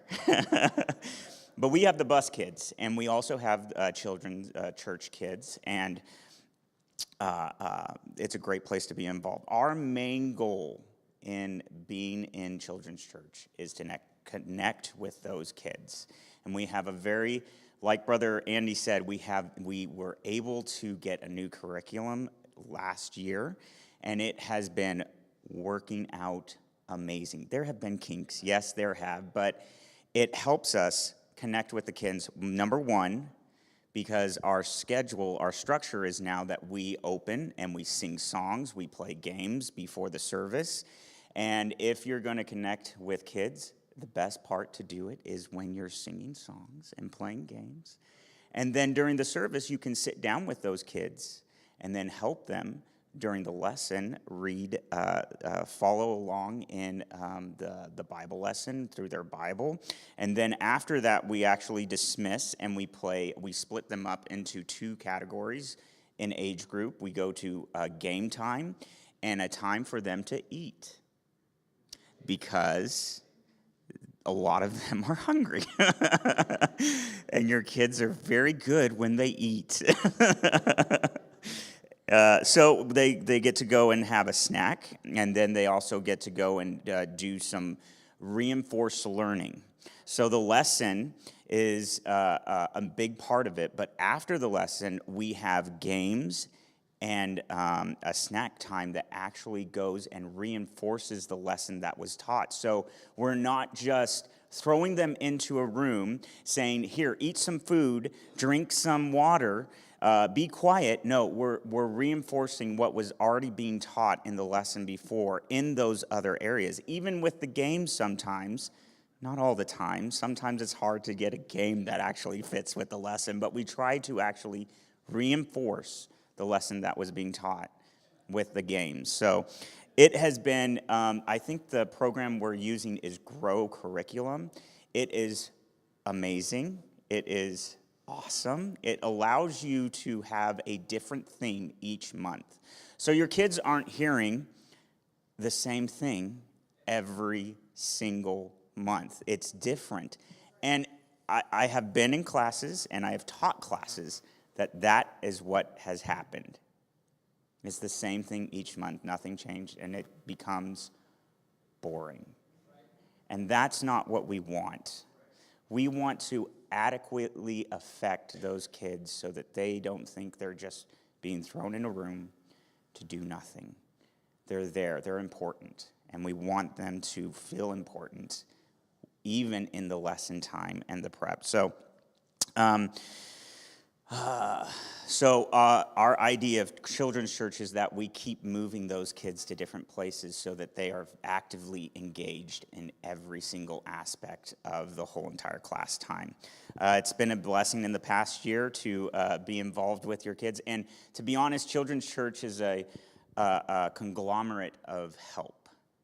It's not just one person. Just because I'm the leader is not, I can't do everything in children's church. We have a number of families, and I can name names, and there's a lot, but our workers are the core aspect of how we get things accomplished, and we have a successful children's church. When you're not in your place, we feel it. And the kids know it too. And they miss you as well. So, thank you. That's just an overview of Children's Church. This is what we do, and it's a blessing to be involved. Yes, ma'am. I didn't know I was taking questions. Okay. Yes. Thank you for pointing that out. It's actually written down right here. This year, I am so encouraged. I am encouraged. It is a huge blessing. We actually have, most of our workers are teenagers. And they are doing an amazing job. They are doing an amazing job. They help out. Sometimes, teenagers are really good because you just have to tell them what to do, and they'll do it. Us adults... Thank you, Brother Dan. Us adults, me included. I am not saying it is hard. Those teenagers will listen to what you say, and they're like, okay, I'll do this, this, and this. Okay, and they'll go do it. Tell an adult. It's amazing. Ask my wife. It's amazing if I listen sometime. It is. So this year we've had a lot of teens get involved. They are involved in games, and they are involved in the snacks and lessons afterward. And we have some amazing teenagers that do a great job, that don't just come on Sunday and fill a role. They are ready and prepped, and they ask us, hey, the lesson for today is what? This is like on Wednesday, right? Because we're supposed to be ready before we get Sunday. They're asking us on Wednesday or the week, even on Monday, do you have the lesson for next week? I need to go over it. They're prepared. And that's, honestly, as teachers, that's what we should aspire to do, because that's what we're trying to do. We're trying to be prepared before Sunday to affect those kids and present our lesson. So, yes, this year we were able to get a lot of teens, and I could name them all, but I won't. But it has been a huge blessing and a huge help to our ministry to help and expand and fill some areas that we needed help in, and they're doing a great job. So, anything else? All right. I think Master Club is next. Good job. Good job. Okay, so, you know me, I'm Steven. My wife's Jessica. We took over Master Club this year. We worked in Master Club for 20 years, 19 years and 20 years, junior girls and junior boys. Master Club is really, really a cool program, which is partly why we stayed in it for so long. So we came back this year as heading it up, and the cool thing about Master Club it's such a unique ministry, because like you have your Sunday school, you have your children's churches, you have all of those things where they come, they learn the lesson. Yes, they have activities through them, but it's kind of the stuff, at least in my opinion, it's the stuff that you take home and you look for ways that you can implement what the kids are learning. In the way that I view Master Club, it is you can do that right then. So in Master Club, let me back up a little bit. We have our pre-K, we have kindergarten, we have first grade as its own class, second grade as its own class, third grade, and then we have 4th through 6th grade, and then after that they go up to the youth group. In that, we have game time, we have class time, we have lesson time, we have all of these different things, but it's such a it's so specific to their age and their grade that we're not teaching the 6th graders the same thing that the 1st graders are learning. Why? Because they're at different points in their life. But we don't overload with so much information that they're going to only pick up 10% of what they're learning. So it's bite-sized stuff that they can put into practice that night, even during Master Club. And just like I was thinking about this down here, just like life, I love the job that I have. That's why I do it, right?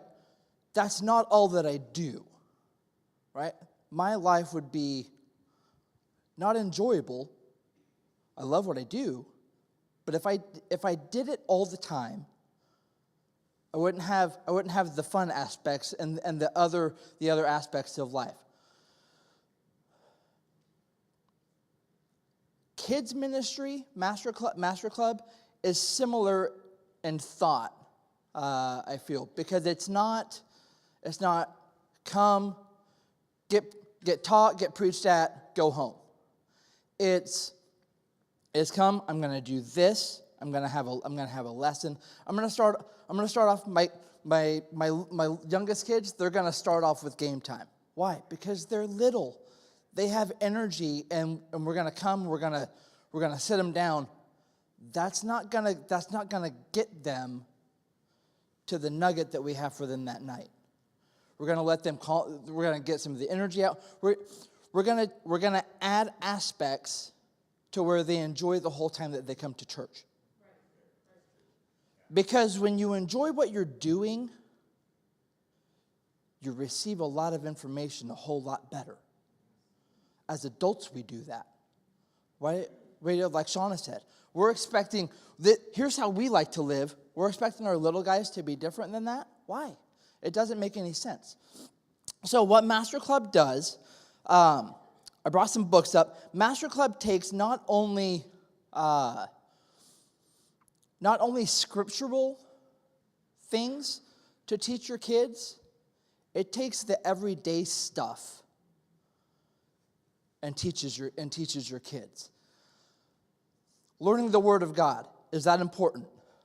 Absolutely. Is that the only thing that needs to happen? No. Why? Because it's your Christian life, right? It's every avenue of what you do. So in Master Club, I brought some books up. These are our first grader books. You have. We're learning about the Savior, the good Savior badge, the Good News badge. Different aspects. There's scripture memorization to it, but it's so simple because why? They're first graders, right? We're not going, hey, learn 60 verses this year. Okay, let's defeat a kid, right? Our juniors, our 4th through 6th grade,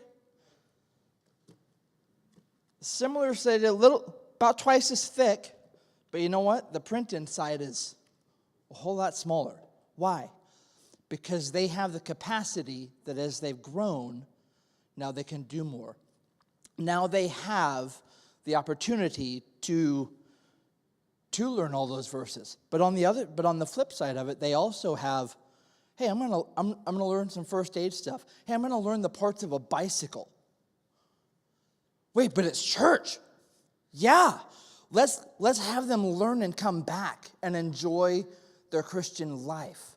Not just let's force feed church all the time to them. No, it's your Christian life.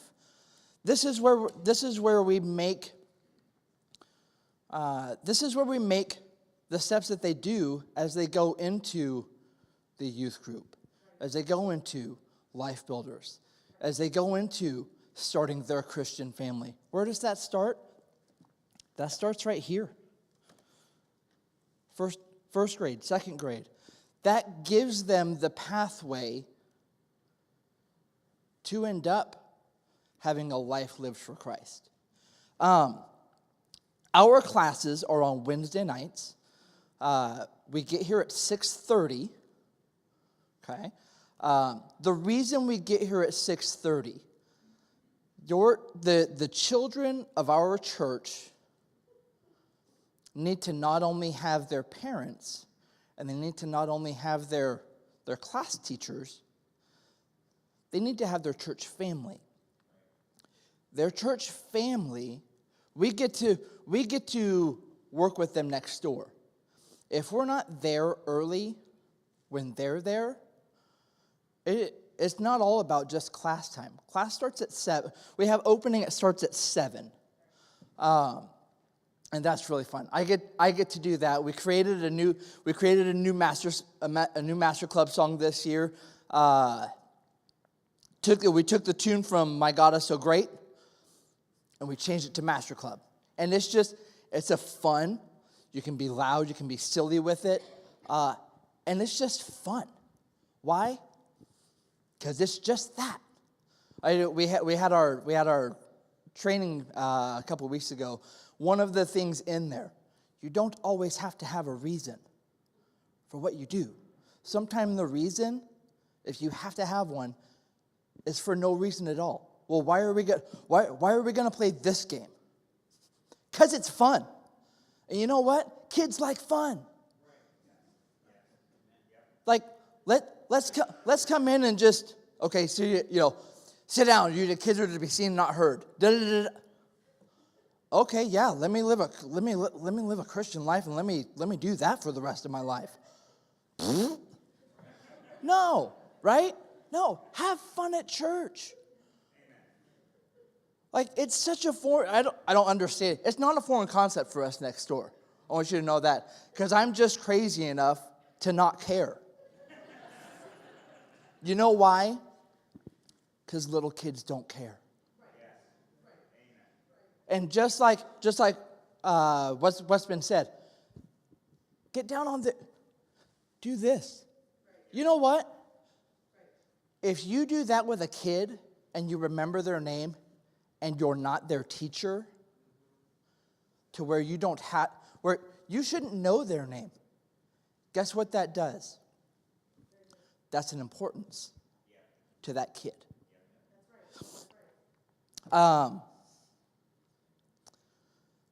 That's why we get there at 6:30. Because there's no class time that's begun. We're there, we get to just play with the kids. You get to learn the kids from the other classes that you're not a part of. Because what that will do, when those conversations that does need the correction come, just like Pastor Kirshner said, we like people to use our names, right? Let's know their names because we're playing with them. Let's know their names because we're invested in their life, not just in a corrective or a disciplinary manner. That's why we get there at 6:30. From there, we start our opening at 7. Sometimes I go long. Actually, I'm done really, really good this year. I think I've only gone long twice since September. So we have Master Club. Let me get back to that. We have Master Club on Wednesday nights during the school year. Opening is from 7 to 7:05, and then from there we dismiss to the youngest. The youngest go to game time. Different classes go to different things.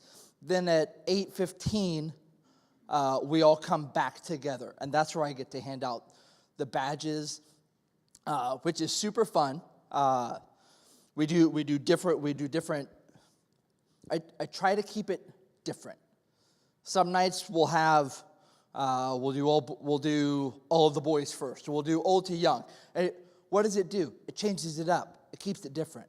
Because the kids, we don't like monotony. It's lame, right? So we change it up. We have, and I'll try and finish with this. We have in our teachers, we have some new. Miss Jasline's new.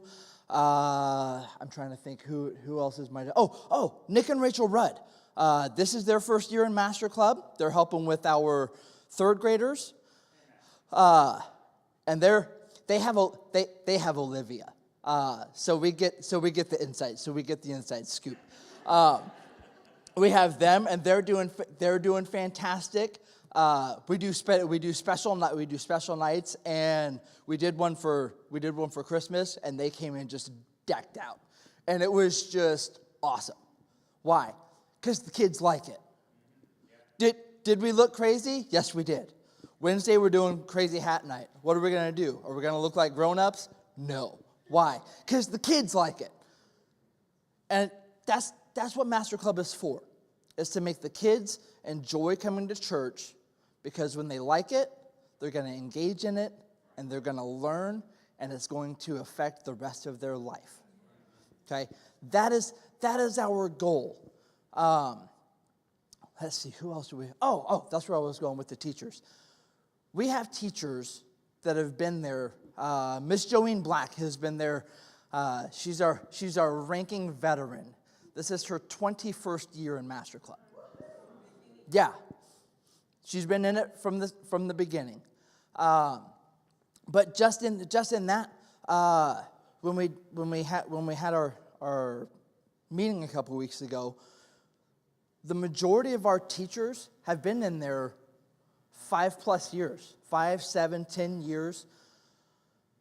It's a fun ministry. So if you're at all interested. We have backup workers to where as life goes on and people get sick or work comes up or whatever, we have backup workers. So if you're curious about what we do, you want to come check it out, just let me know. Let Miss Jessica know. Because it's on Wednesday nights, we don't have teenagers that help because they're in the youth group. Okay, that's their class. So that's one of the other ministries where they can't, because we don't want to pull them from where they grow and where they learn and where they build their Christian life, because that's the point. Okay, build the foundation. This is where it starts. Then it goes to the youth group, and that's just one more part that we get to do. So.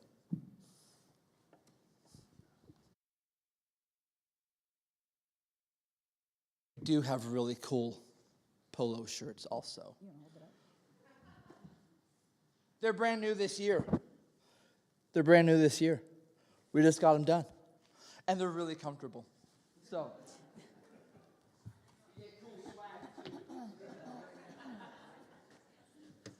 You don't get any swag working in the nursery. You do get a heart full of love, though. All right, so the nursery is babies, toddlers, Wiggles class, and grandparents class. That is my nursery scope. Every Sunday, just for Sunday, I need 18 to 20 workers for the nursery. Only Sunday. Every Wednesday, I need 6. That means for the month, I need 104 workers for the month. And when you can't work, I am desperately looking for someone to swap with. And if I can't find anybody to swap, then tag I'm it. So I need help with the nursery. I have a lot of workers, but my biggest snafu for the nursery is the switch from Sunday school to church, because a lot of my nursery workers, go figure, they're in the choir. And I'm in the choir, okay? So I have to have someone in the nursery, like when the Wheelers have, this February is going to be their month for Wiggles class. And they have to be out right after, they have to be in there right at the end, because my Wiggle workers for Sunday school every other week is Mike and Andrea. And then it's Lena and Kenna. Well, those are all in nursery. I mean, those are all in choir people. So if you're scheduled, like the Wheelers are scheduled for February, Tammy and the boys are in choir. That leaves Rich to come in.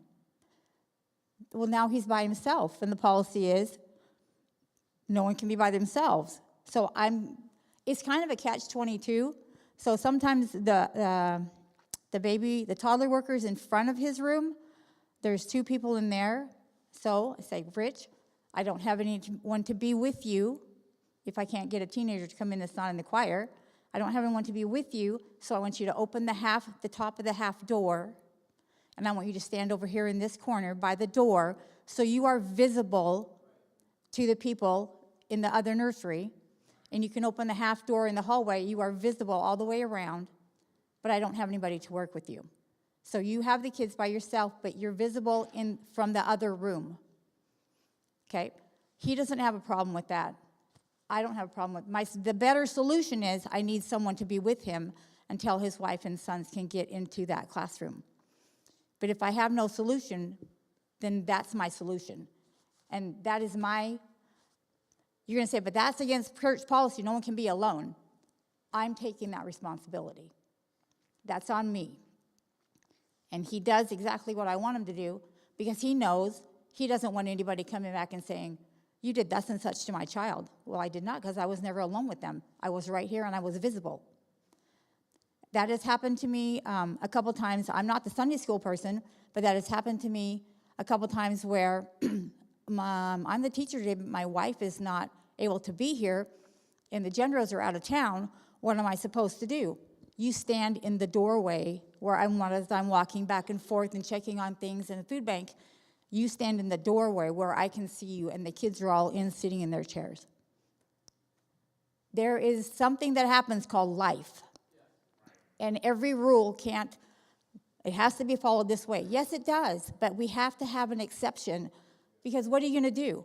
Sorry, we're not going to have this ministry today. We're going to combine all these kids together in one room, from the tiny ones to the big ones, because we only have 2 workers, so now they're all going to suffer. There has to be help, and there has to be an exception, okay? If there's a 5th Wednesday, that adds 6 more workers to me. If there's a 5th Sunday, that adds 18 to 20 more workers to me. Okay, so the nursery workers, it's a big ministry. It is big. So you've heard it numerous times already this morning. If you're a Sunday school teacher, you should be here by 9:30. Well, if you're a nursery worker, you have to be here at 9:30, because it's a domino effect. I'm here at 9:30. The Gendros are here before I'm here. If there's no teachers in the classes, the kids can't go upstairs to class. If there's no workers for the nursery, they can't put their kids in the nursery. Therefore, the teachers can't get upstairs to class, or they take their little ones with them, waiting for the nursery to come. It's just a big domino effect. So we need 9:30 for Sunday school. I need for whoever is coming in at the 11 o'clock service to come over at 10:45. If pastor's class is still going on, then I would suggest, if it's your week for nursery, you sit in the back, and just before 10:45, you stand up and quietly leave. Whoever is teaching Sunday school is not going to be offended and be like, what, you don't like my class, you're just going to walk out? No, they're headed over to another job that they have to do, okay? Same thing with if you're in for the dance class up there. Sit in the back when you know it's your week. Get up quietly and leave the room. No one's going to think like, what's going on? They're going over to their next scheduled thing that they need to do.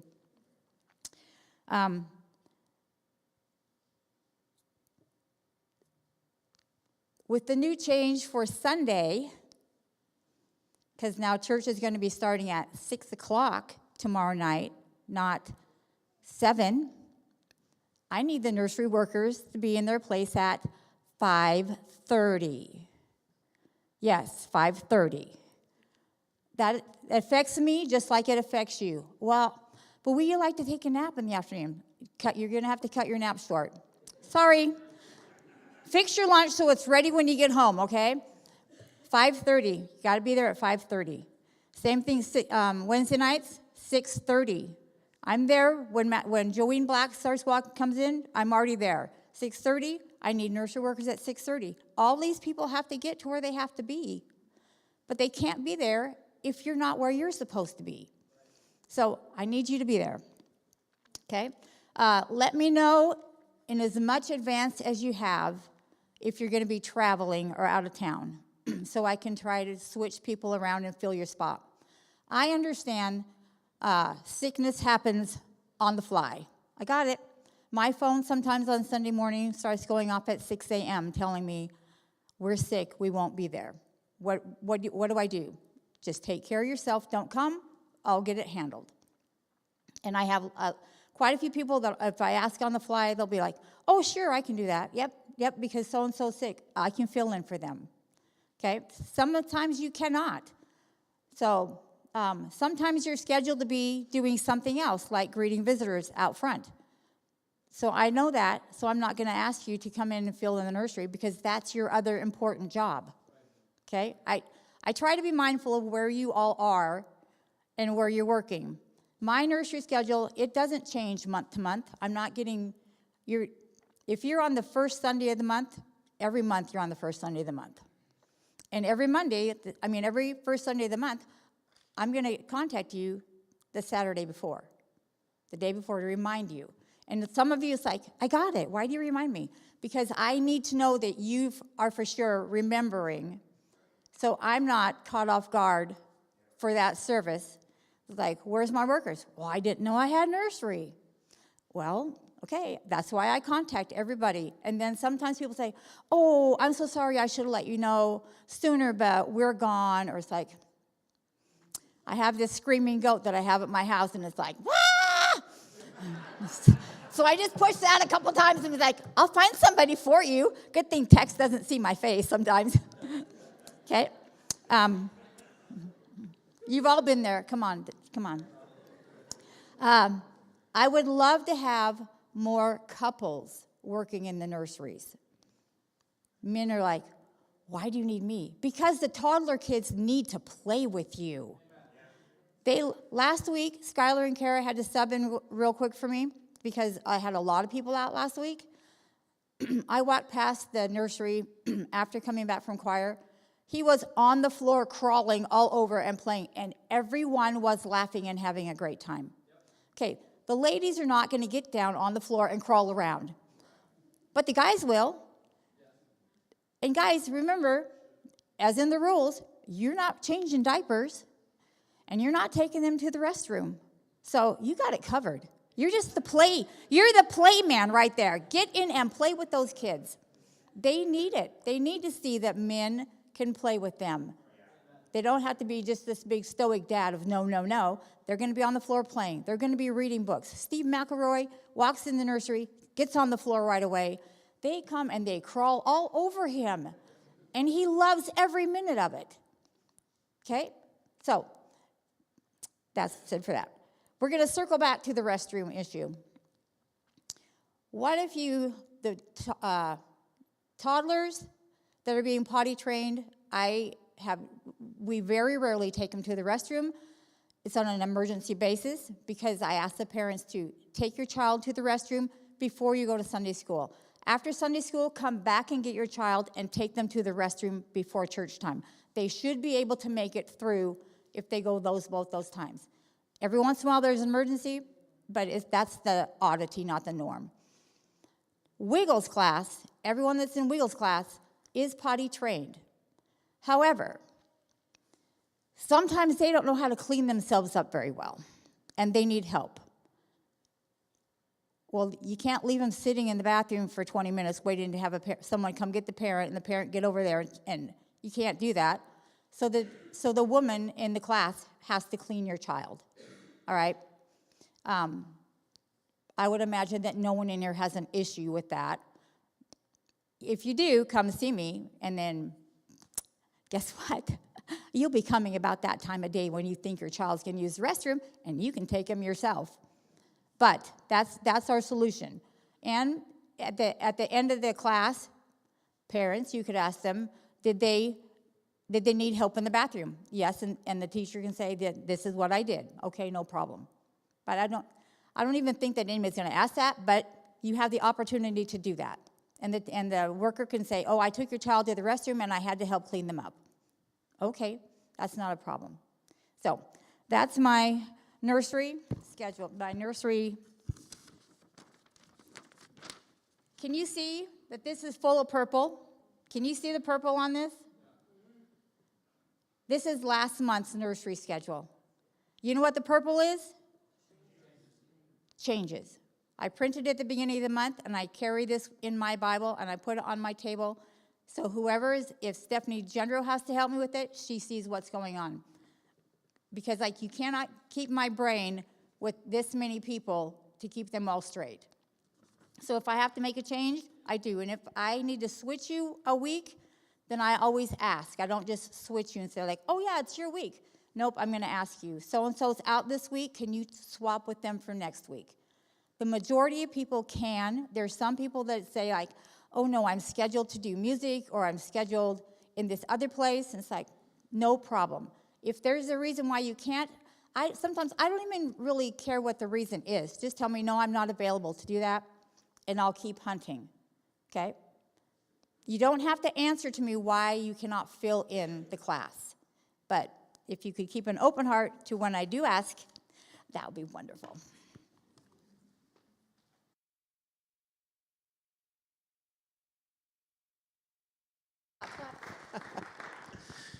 She is wonderful and deserves a round of applause for so many things. All right, just for being you, Mrs. Smith. Thank you. For the lasagna. Okay, I'm just kidding. Okay, we are going to take just a really quick break. The coffee bar will not be open. Please do not load up and create a giant platter of food. Just a quick 5-minute break if you need to use restroom or something else. So we'll dismiss for just a couple minutes and come back in here for the final sessions. Thank you, everyone. You're dismissed.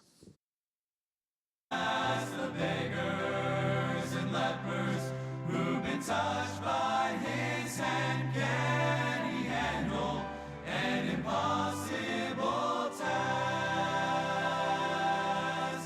They'll know the answers. They'll know the answers. They'll know the answers. Just as.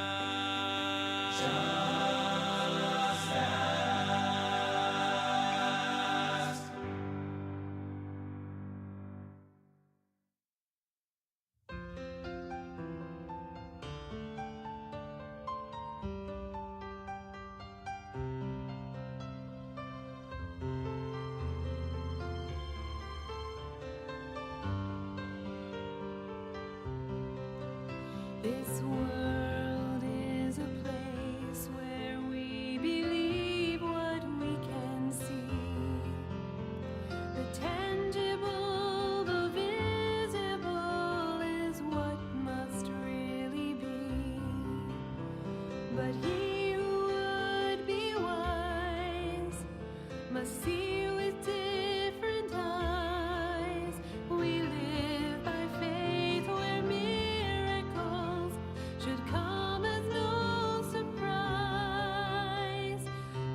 believe to see the goodness of the Lord.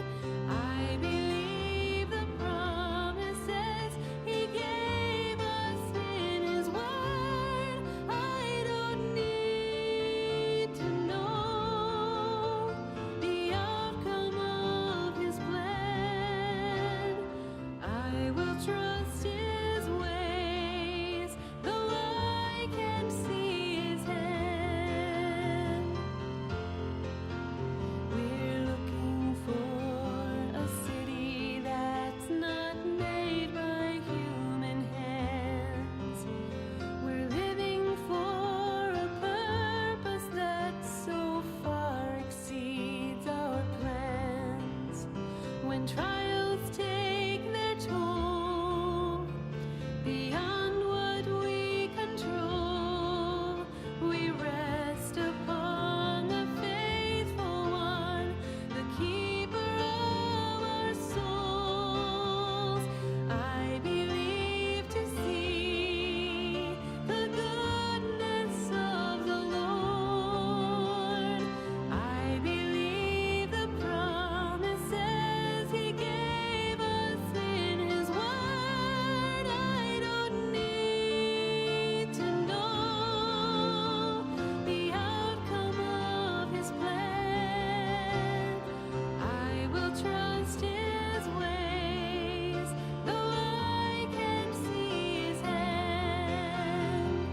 I will trust His ways, though I can't see His hand.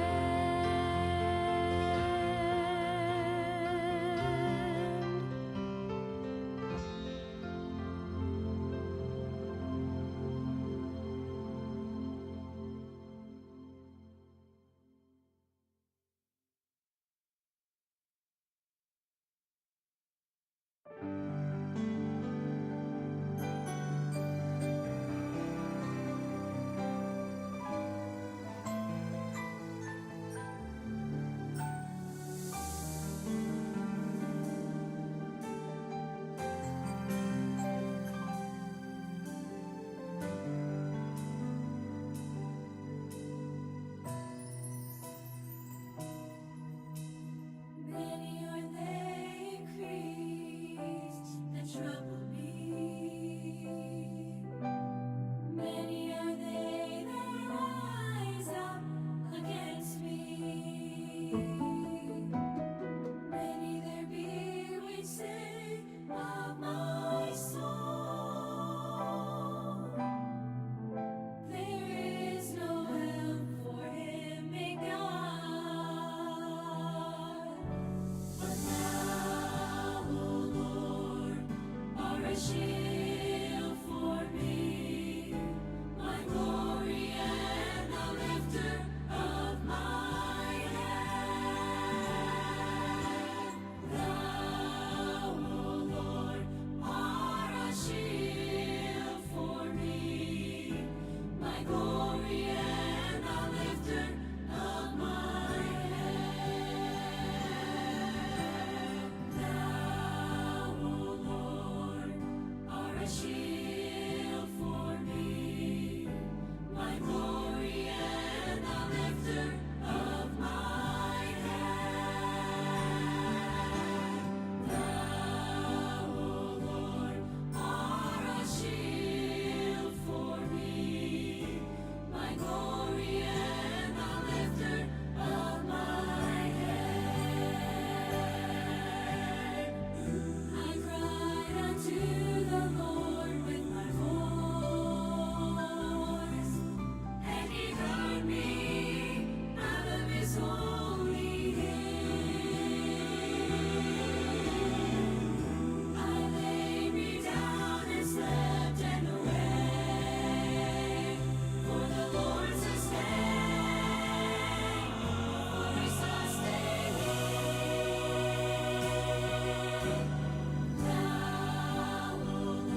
All right, everyone, get back to their seats, please. We need to get through just a couple more things here.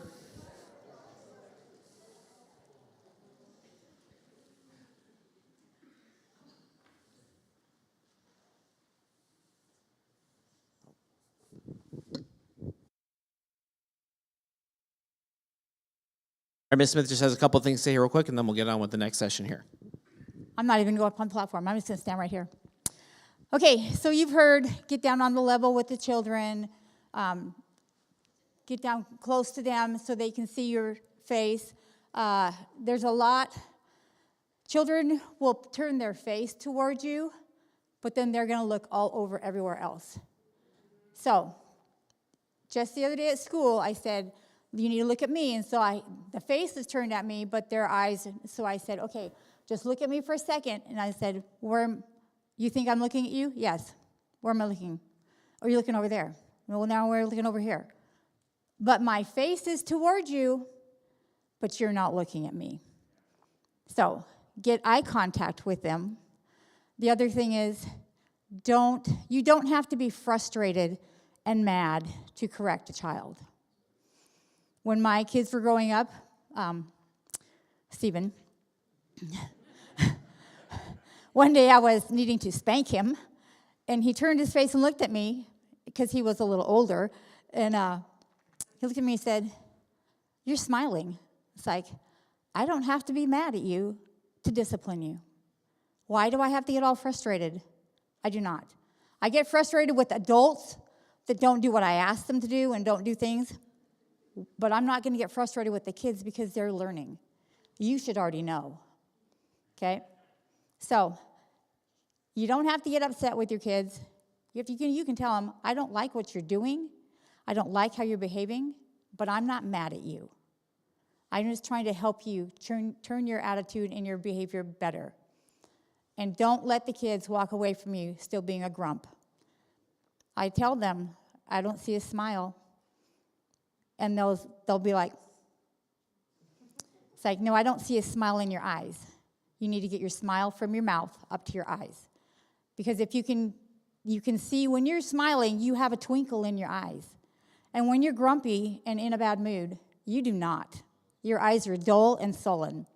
So if you can get them to get a smile from their mouth up to their eyes, then it's already changed their attitude, and you're not going to deal with that bad attitude until something else happens. But you have it fixed for that moment. Thank you, Mrs. Smith. Super appreciate that. Just more insights. So much wonderful experience there. Thank you for that. I'd like to review a couple of things from last year that we introduced and went over, just kind of children's ministry goals and such, to make sure that everybody's on the same page. I know we have some new workers and people who are involved with that may not have been here last year, but also something to consider about children in today's age. I had this, all of a sudden had this revelation like a few weeks ago, and I still have not gotten over it. I remember growing up pre-internet. I remember what that was like. I remember dial-up. I remember sitting there listening to all the weird sounds on the computers it was trying to connect. I remember waiting for websites to load. Like, I remember all of that stuff. And obviously, technology and all that has advanced so much. Right now in my home, this is how my kids are growing up. They're in the kitchen. We're sitting around the table. We're eating something. Hey, can dogs eat this? That's a great question. I don't know. We have a dog and we don't just throw food at him or something. So can he eat this? I don't know. Hey, Google, can dogs eat this? And then our little smart display in the kitchen, in our kitchen searches web, says, on this website I found this information. Yes, dogs can eat this, and here's all the reasons why. Here's the nutrition they get from it. Great. And then we give it to our dog. That is normal for this generation. The instant access to entertainment, to information, to distraction, all that is that is the normal. I know for the vast majority of people here, that is not how we grew up. Whether you're beyond, the millennial generation into Gen X or whatever else, that's not how we grew up. but this is how these kids are growing up.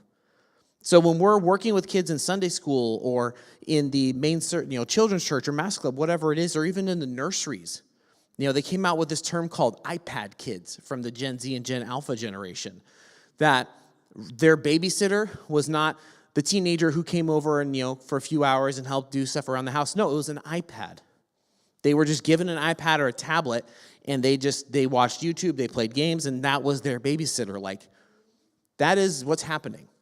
Now, as much as we may think, back in my day, okay, that's how it is. That is this day. So when we're working with kids, we need to understand the world they're in, the world they're coming from. And when they come here, they're not coming and being teleported to the 1800s. Okay, did you ride your horse? Did you feed him his hay? Are you riding your horse back? Are you going to go wash him when you get home? That is not where we live. So remember, we are in the year 2025.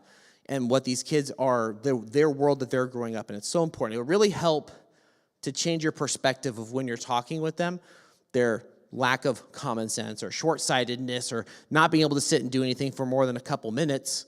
That is the conditioning of our culture for this generation. And in the 45 minutes we have in our class time with them, we're probably not going to change their world, but we can plant seeds over time that can make a difference. So, just to review a couple of things, we talked about these 3 goals of all of our children's ministries across the board, from nurseries all the way up to Master Club, all throughout the week. We have 3 goals of what we're trying to accomplish, and these things have already been discussed throughout this, so I don't feel the need to take a ton of time for it. But the first one is to reach and teach kids to know who God is and his message for them. That is the goal. We want to connect and reach with the kids where they're at, with relevant content, relevant lessons, relevant material, and we want to teach them through that connection to know who God is and his love for them. Whether that's the gospel, whether it's a message about spiritual growth or whatever else, that is the goal. We want to reach and teach these kids about who God is. We're not babysitters. We're not just, some kind of social club for the kids to come and hang out and play a bunch of games. We are there to teach these kids and to teach them who God is. And obviously that needs to come from a spiritual person to do those kinds of things. Number 2, we are creating connections with godly influences and friends. So you as the teacher, as an example, as an authority, encouraging positive behavior in your classrooms and interaction with each other, breaking up the cliques and mixing up the groups and everything else. All of this helps to create positive, godly influences and connections and friendships. So the second one is, again, so as the influencers, as well as the influences around them, we want to make sure we're being mindful of those things. And then, as Brother Stephen said, with Master Club, great example of this, but number 3, we're preparing them for the next stage of ministry or life. So with Sunday school, you're not your own little world. You are teaching kids and trying to prepare them for what they hear in Master Club, what they hear in Children's Church, what they hear even here in the main auditorium on Sunday nights. It's a cohesive message and philosophy that we're trying to get across the board. And so it's not just about your little pocket of time that you have with them, but it's part of a bigger picture. We want to help to prepare them for what's next. That's why we have them broken up into age groups. That's why we have different Sunday school groups and Master Club, and we have infants and toddlers and Wiggle. Like, it's all broken up on purpose, because we want it to be relevant and connect with these kids at every stage of life and help them get ready for what's next. Now, with these in mind, I just have a couple simple points here I'd like to present that I mentioned at the beginning and has been touched on several times throughout this, and I'm so thankful for it, as each of these ministry leaders have pointed out the need for connecting with the children. In your classroom, even with Children's Church, even if you've got 30, 40 kids in there, you should know their names. You should know who these kids are. You don't have to know all their family and all their backstory and all their history and, what size shoe they wear or whatever else, but you at least ought to know their names by personal connection, by getting down onto their level, sitting next to them. I've seen it, this is whether it's Master Club or Children's Church or even sometimes in Sunday school or nursery, it happens across the board. You have adults or even teenagers who show up into their ministry, and it is very evident they are not there to connect with the kids. Sometimes they're there to correct the kids. All right, well, I'm the new sheriff in town. I'm just going to walk around and patrol this class. I'm not going to talk to any one of you, but I'm just going to watch you. And if you start wiggling, I'm going to call you out. Oh, well, if you start talking too much, or if you start goofing around, hey, I'm going to point that out. I won't sit next to you. I won't open up my Bible. I won't help you memorize the verse that we're working on. But hey, gunslinger, here in the class. Do we need people to observe and correct and oversee? Absolutely, but not at the expense of the connection. So if you're there to be that warm body, you're not there for the right reason. You're not there to just connect with the other workers. Should you know the other workers? Absolutely. But this is not a workers' ministry class. It's a children's ministry class. You're not there to meet your social needs, but you're there to minister to the needs of those children. And you do that by being co-laborers together. And that's such a wonderful thing. And yes, you should know your co-workers and your co-laborers in those things, but that's not why you're there. So when you go into your classrooms, again, nursery. If we walk by the nursery, we should not see this.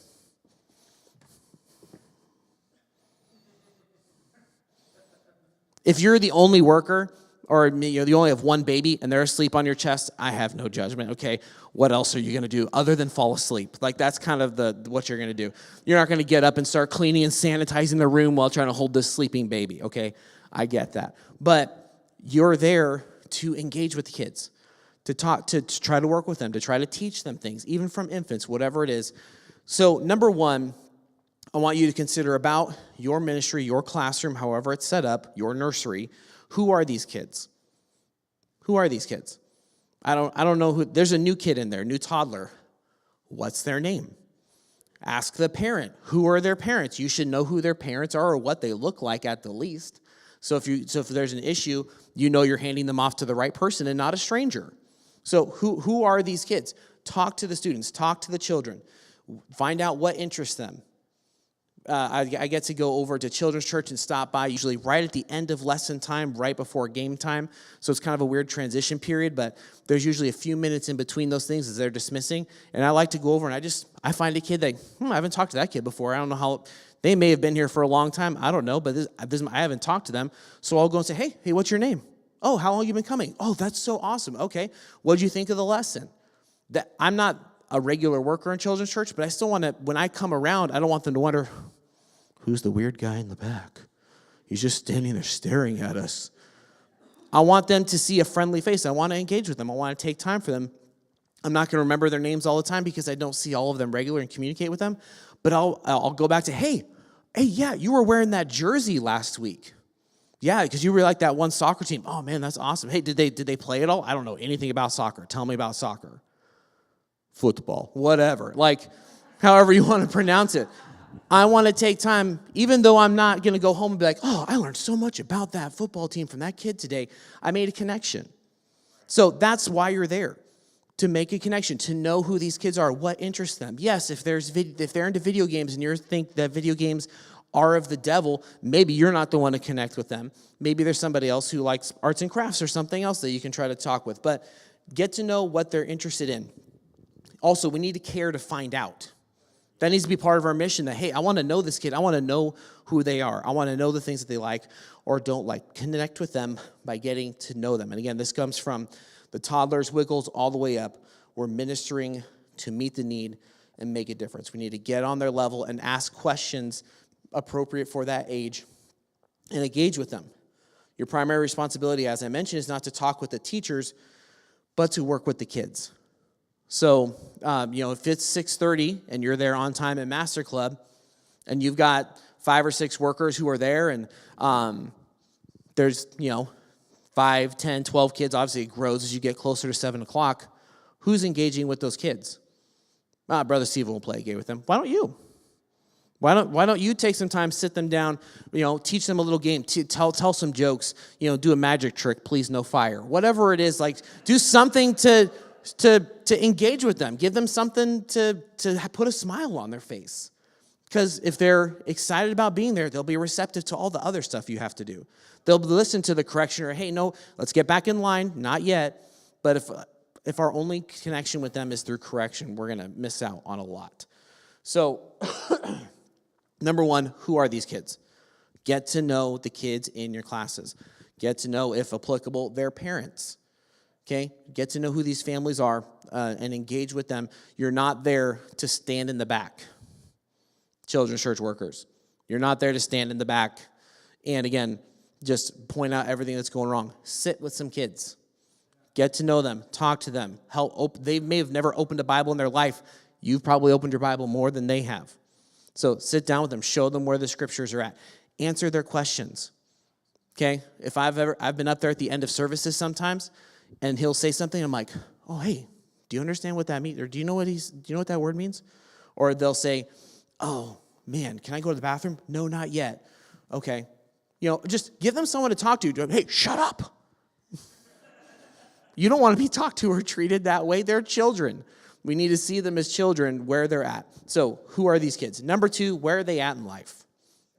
Where are they at in life? Because not everyone has the same home life and value system that you do or that you expect other people to have. So where are they coming from? Where are these kids coming from? They're all different people, and we can't treat them with a one-size-fits-all solution for correction. Even as adults, I'm sure most of you are familiar with the concept of the 5 love languages, how we receive or show love in our lives. We all do that differently. Some people just need a pat on the back and a hug and say, hey, good job. And that hug meant a ton to them. For some people, it could be that they just need to be taken to the side and say, hey, by the way, hey, you had a great attitude today. You know what? You did such a good job on, when you were doing that activity. You helped that other kid. Man, so awesome. Thank you for that. Okay? Maybe they need a gift. Maybe you just need to do a little something for them. Hey, you know what? Let's get your snack or whatever. Just do a little something special for them. Whatever. There's so many ways that we communicate quality time. Sitting with them, letting them talk, listening to what the things are on their mind. Everyone receives affection and shows it in different ways. You can't just expect all of them to just know you care about them. You have to, find out how can they receive that, what's going to work best for them.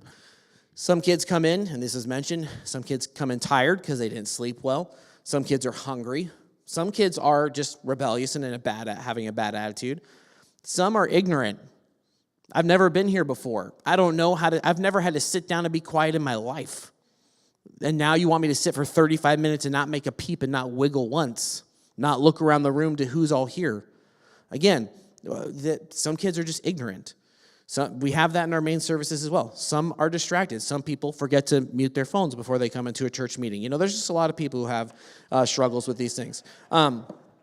So knowing the children will help you figure out where they are at.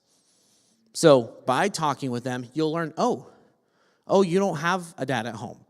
Oh, okay. So that should click in your mind that this kid may not regard male authority figures hold them in a high regard or respect. I need to earn that by kindness, by some connection and friendship. If you didn't talk to that kid and find out that that's their situation, maybe they've got dogs and you've got dogs, and hey, you can talk about your dogs. Or talking with them will help you connect with them. Again, you'll find out where they're at and those different things that they need. Some come from structured, loving homes, other from broken and dysfunctional homes, single parent, grandparents, or they have both parents. Everyone has a story, but we need to understand where these kids are at. Lastly, number 3, what do they need? Who are these kids? Where are they at in life? Number 3, what do they need? Because each child's needs are unique. But there are also some universal needs that go across the board of the human experience.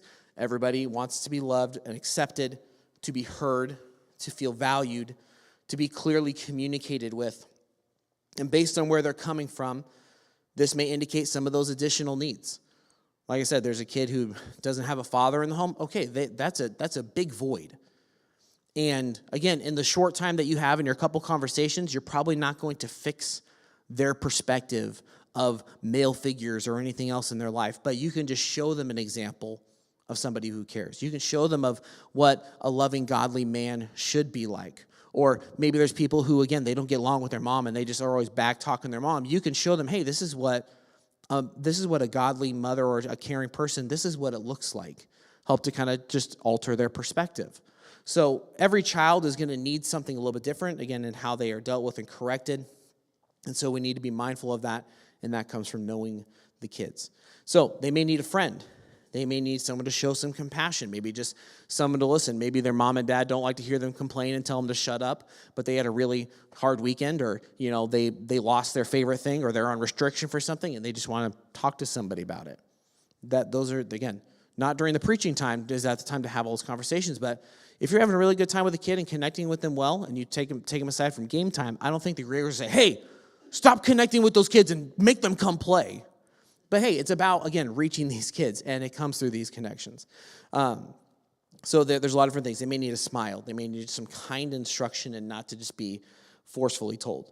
So all these needs may not be handled and fulfilled in one class, but it's about making investments over time. In 1 Corinthians, there's the example given to us in chapter number 3 of the people claiming all the different, I'm of Paul and I'm of Apollos. And, it's God who gives the increase. And it's over time. Paul planted, Apollos watered. Hey, someone gives, a smile one day. The next week, someone takes time and sits down and has a conversation with them. The next week after that, they're listening a little bit more to the lesson, to whatever it is. So we all just do our part and help to plant the seed to grow the seed of God's word in their life. So it's a great privilege to serve the Lord through this ministry, and we super appreciate everyone's investment in this. I had some well-meaning workers be like, oh, do I need to be here for this next part? Yes, because we think you're valuable. We think that investing in you and giving you instruction, all these things, is important. So we all ought to be willing to grow. We all ought to be willing to recognize that, hey, I can do this better. Hey, I can improve. And that's always a theme here on our staff, is that we are always improving. So we're looking at our ministries, we're looking at our connections, and hey, you know what? All right, I can improve on that. I can change that. I can do that differently. I can learn some more kids' names this week. We ought to be looking again for ways to improve, because ultimately all this is an offering unto the Lord. It's all for Him. Yes, we want to reach these kids, but we reach these kids because we love God. We reach these kids because God has commanded us to go into all the world and preach the gospel to every creature, and because we love Him and we heed His commands, we do that. And through the area of children's ministry. All these things are an offering unto the Lord and service for Him. God can take our meager investments and do something miraculous. The Lord has given us just such a great example of this in recent weeks. I think it was 3 weeks ago, or it may have been the Sunday of Preacher's Delight, that a young man and I think his wife showed up. I believe they're married, and a friend. And I saw them walk in on Sunday morning, and I'm on the platform. Some of you are chuckling because you already know who this is. I'm standing up here on the platform leading singing, and I see them come in a few minutes late and come and sit right there in the second row, and I'm like, man, he just looks familiar. I don't know what it is. So I'm here trying to lead songs. If I look distracted, that's why. I was like, man, I can't picture it. I know Miss Annette had brought her nephew before. Maybe that's him. I cannot remember. So I'm leading the songs, and then guess what? It's handshaking time. So I wasn't just here during handshaking time. Now, who is that guy? I recognize him. Was he an actor or something? What was going on? Why do I know his face? I went down to him. I just walked down here, got in line, because there's always a line for visitors. And so I'm watching him talk and interact with this person. And then he shakes my hand, and I say, hi, I'm Andy. You've been here before, right? And he said, yes, I have. And he gave me this smile. And instantly I said, Your Highness? This young man's name is Johannes. He was on the bus ministry when I was working, a bus worker, as a teenager, 13, 14, 15, 16 years old. He's just a few years younger than me. He had his younger brother, London. His dad's name was Larry. I can't tell you how many times we went over to this house. We went to some of his musical performances and things. Like, we were really connected with his family, and then they just all kind of stopped coming. And over a decade, almost 20 years later, he's back. He's dressed up. He even said, he's like, I'm still in the area. He's really trying to grow in his walk with the Lord, and he just feels like, that there's a better place to go for that, because he wants to be a better father. He wants to be a better leader. And so he came by here and he said, you know what? So I told myself, I'm going to go back to faith. I'm going to go back there, because we had people investing and connecting with and loving him and his family through that period of time where they were here, he had a place to come back to. And that happens frequently, that people will come by and say, oh, you know what, I used to ride the bus. I used to come on Wednesday night for Masters Club, or I was in these different things. And guess what? I remember that I was cared about here. I remember that they spoke the truth, and I want to come back for that. So we may not always see the fruit in our classes and see all that. It may be longer down the road. But again, it's a ministry of investment. So just remember, we're here to invest in and connect with these kids, and that's going to make such a big difference in their lives. Now, we need to make just a couple of other closing notes here. So Pastor Kirshner is going to come at this time and discuss that. But thank you to everyone so much for being here. Again, your contribution and your service to the Lord is not unnoticed. We wish we could just, take everyone out for dinner, give everyone a bunch of gift cards or whatever else. But I know also you're doing it for the Lord, so thank you for that. So I want to give you a scenario, and this is something that it does happen in churches. There's a young person who, comes, rides a bus, and they're playing around and they fall down, and, you check in on them and they're, I'm okay, and okay. And then we don't think much of it, not much goes on. And then a couple months later, we receive pleadings or notifications from an attorney that a young person fell down in our ministry, broke their arm or fractured something, and now we're being, our insurance is going to be contacted and all this kind of stuff. We have little of no protection other than at that point with that scenario of some workers going, I think I was there. I don't remember Billy really hurting himself. That's literally all we have. And the other thing that's important to remember is, and this is just the world we live in right now, churches just are not trusted. When people turn on their TVs and see what, is being reported about what people are doing, there's a lot of people pretending to be men of God and women of God who are doing just dastardly things. And the world has just lost trust with the church. So you show up in court and we say, no, we took care of this kid. And they go, no, we got these photos of this kid's bruised arm and all this other stuff. And the reality could be that they did fall down at church. Nothing really happened. Then they went home and were riding their bike and then did fall down. And mom and dad don't have the money to pay for it or whatever. And they go, well, you know what we could do? We could just claim this happened at church. Now, we don't do this. This is an actual lawsuit that had occurred. This church would spank kids. And I don't mean their kids. I mean just kids. And so there was a kid acting up, and they took it upon themselves. This was the South, obviously. And they spanked this kid. Well, this kid also grew up in an abusive home. And when this got to court, they had photos of bruises all over this kid's body. Guess who they're saying did that? That was a massive, that was a multi-million-dollar lawsuit. Now, and let me point this out. I don't say this so you and I live in fear. This is one of the philosophies we have about ministry. If we will do a good job of setting these things in order, then we don't have to worry about them, and we can focus on the thing we want to focus on, which is ministering to kids, right? But if we don't have any of this stuff set in order, then we better be concerned, because we're going to have a mess. So this is what we call a significant incident form. Some of you will not have to fill these out necessarily. This is typically our leaders are tasked with filling these out, but they may need some of your accounting or information for this.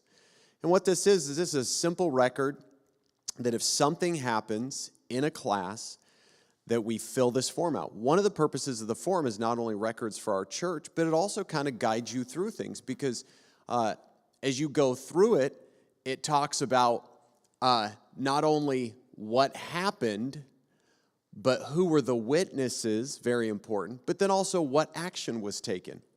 Well, if you're really not thinking about taking any action, you're going to go, oh yeah, like what'd we do? One of the number one sources of lawsuits in bus ministry in churches, you go, Brittany, you really know all this stuff? Yes, I do. One of the number one sources of lawsuit in bus ministry, nobody told mom and dad. So Billy comes home, and the only recollection of the account was his. And it's exactly what was said earlier. You may be treating a child fairly, but they maybe feel like they're being abused, right? I remember I was driving one of our church buses. This is probably about 8-9 years ago. And a kid came up, was trying to stand next to me. I said, hey, man, you got to go back, go get back in your seat. We don't, this kind of thing. And he goes, I want to stand up here. And I said, no, you got to sit back. And he goes, I'm going to sue you. This is a little kid. Now, I didn't take it as a serious threat, but I'll tell you this. Why is a little kid who's barely knee-high telling me he's going to sue me? Why is that even a concept in this little kid's mind? Because he didn't get it from his world, right? He got it from an adult, and that's the day we live in. So when something happens, we don't just make sure we communicate to church leadership. We involve mom and dad. And I'm going to tell you this. When you do things decently and in order and honestly, you don't have any problem talking to mom and dad, looking them in the eye, saying, hey, listen, we wanted to tell you right away. But when you didn't handle something right or somebody else didn't handle right, we shy away from that. And then all of a sudden, well, yeah, we didn't want to make mention, or I left some key details out. No, that's not what we do. And again, this is the ministry leader. If you're one of the workers, you don't just go talk to mom and dad your own. You coordinate with your ministry leader for these things. And then it gives us a record and who is involved in all these kinds of things. And sometimes I'm just telling you, sometimes it's monotonous, right? I get Master Club report, Billy fell down, cried, picked him up, gave him some ice on it, told mom and dad. And it just seems like, why do we do this? Because you only need one to change the direction of your ministry forever, right? And it's just a funny thing about life. When you do due diligence, you just typically don't run into too many problems. And the thing that I'm going to say this, the thing that protects us from serious law, and I've been here for a while now, the thing that has protected us from serious lawsuits has not just been paper. It's been discerning workers and leaders and their connection to parents. We've had a few incidents where our workers straight failed. And it could have, if the parents wanted to take it the wrong way, we could have been in a mess. But it was, and we didn't go talk somebody out of something. Don't read into what I'm saying. But we had some great spiritual leaders who already developed a good relationship with those parents. They said, hey, went right to them and said, hey, listen, we need to talk. Blah, blah, blah happened today. And man, listen, here's what we're doing as a church to make sure that this never happens again, and da-da-da. And those parents, man, they didn't have a single, their kid came back to our church the next week. Because that parent lives with that kid. They know what they're like. So this is super important. So those relationships that you develop are really important, not only with the kids, with the adults, but make sure these are filled out. We got to have them every time. If you don't know how to fill one out, if you don't know where they are, make sure that you see us so we can get you that information. Okay, last thing is we've been letting you know that we're transitioning to a new program for, they call it CHM, it's people management software basically. And I want to talk real quickly about taking attendance. Not all of you will take attendance, but it's actually a very simple process. These are just screenshots from my iPad. So basically, attendance starts like this. You go up to the top and you click on events, because that's where everything is recorded for. And our events are broken apart into 3 key areas. Okay, there's adult, there's children's ministry, and there's youth ministry. If you click on the adult event, you're not going to see youth attendance. If you click on the youth attendance, you're not going to see children's attendance. Does that make some sense? So for each of these services, like for instance, the purple, and I'll show you this on the next slide, when you click on one of those services, you see all of the options for that day come up. And I clicked on one of the purple ones because that's our children's ministry. And when you click on one of the events, this little guy will pop up. Not everybody will see all of these options, but for the appropriate parties, you'll see check-in, which is currently the bottom left there. Then they call attendance check-in, and they've been doing that for a while now.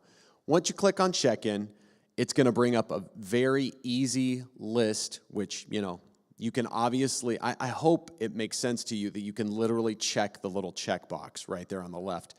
But children's ministry at 11 o'clock or children's ministry at 10 o'clock has different groups, right? And you don't need everybody. You just need to filter to your group. So on the top right-hand side, And by the way, if you don't get all of this, we're going to do some one-on-one training as well. But I want to introduce you to this concept. In the top right, you see that gear.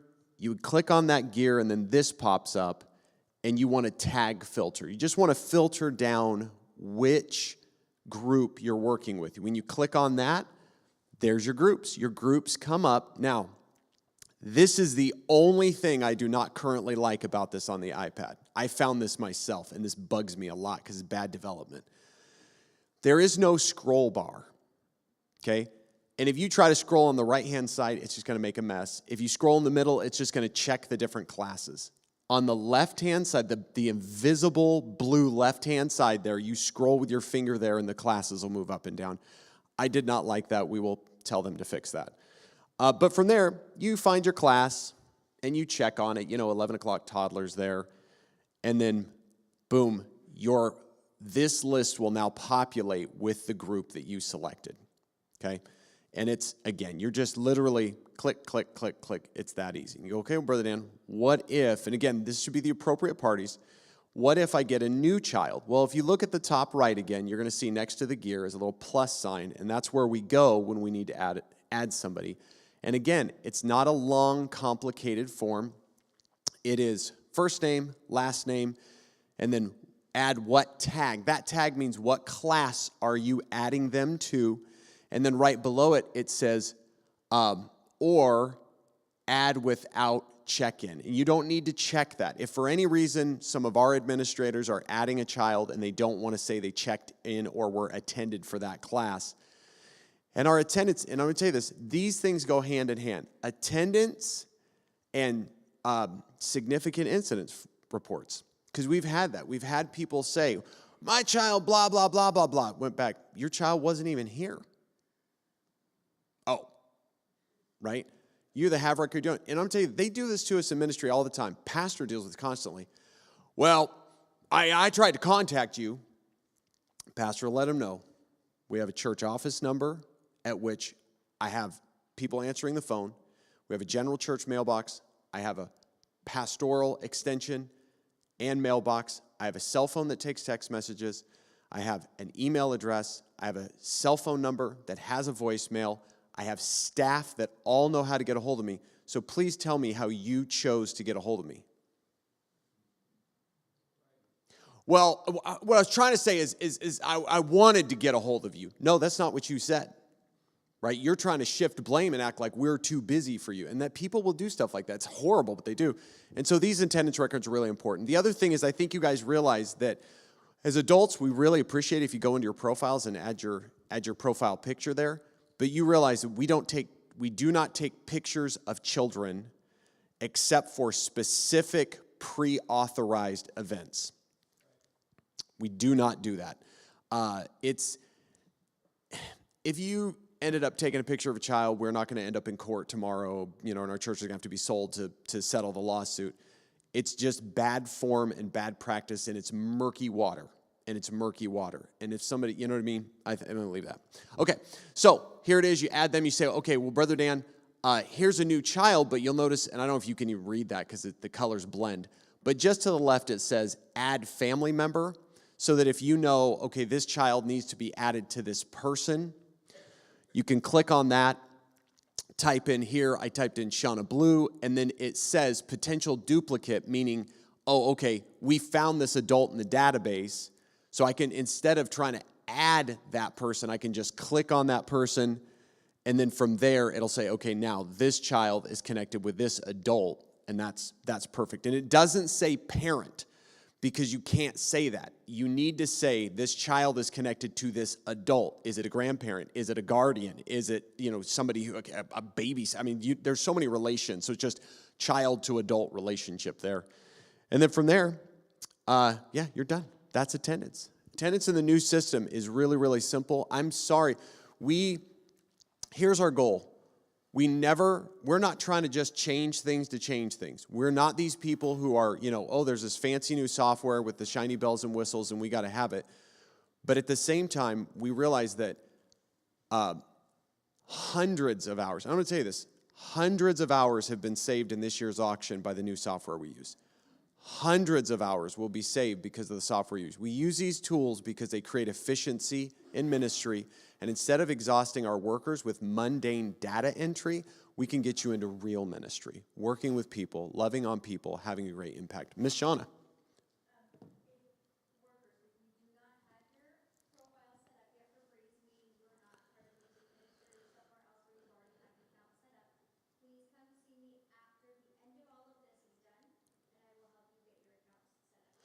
Yes. So if you have not already got your account Breeze set up, or Breeze account set up, please see Miss Shauna Blue. And I want to thank everybody who has jumped in and got signed up right away. I mean that from the depths of my heart. Last week we introduced this in our music ministry meeting.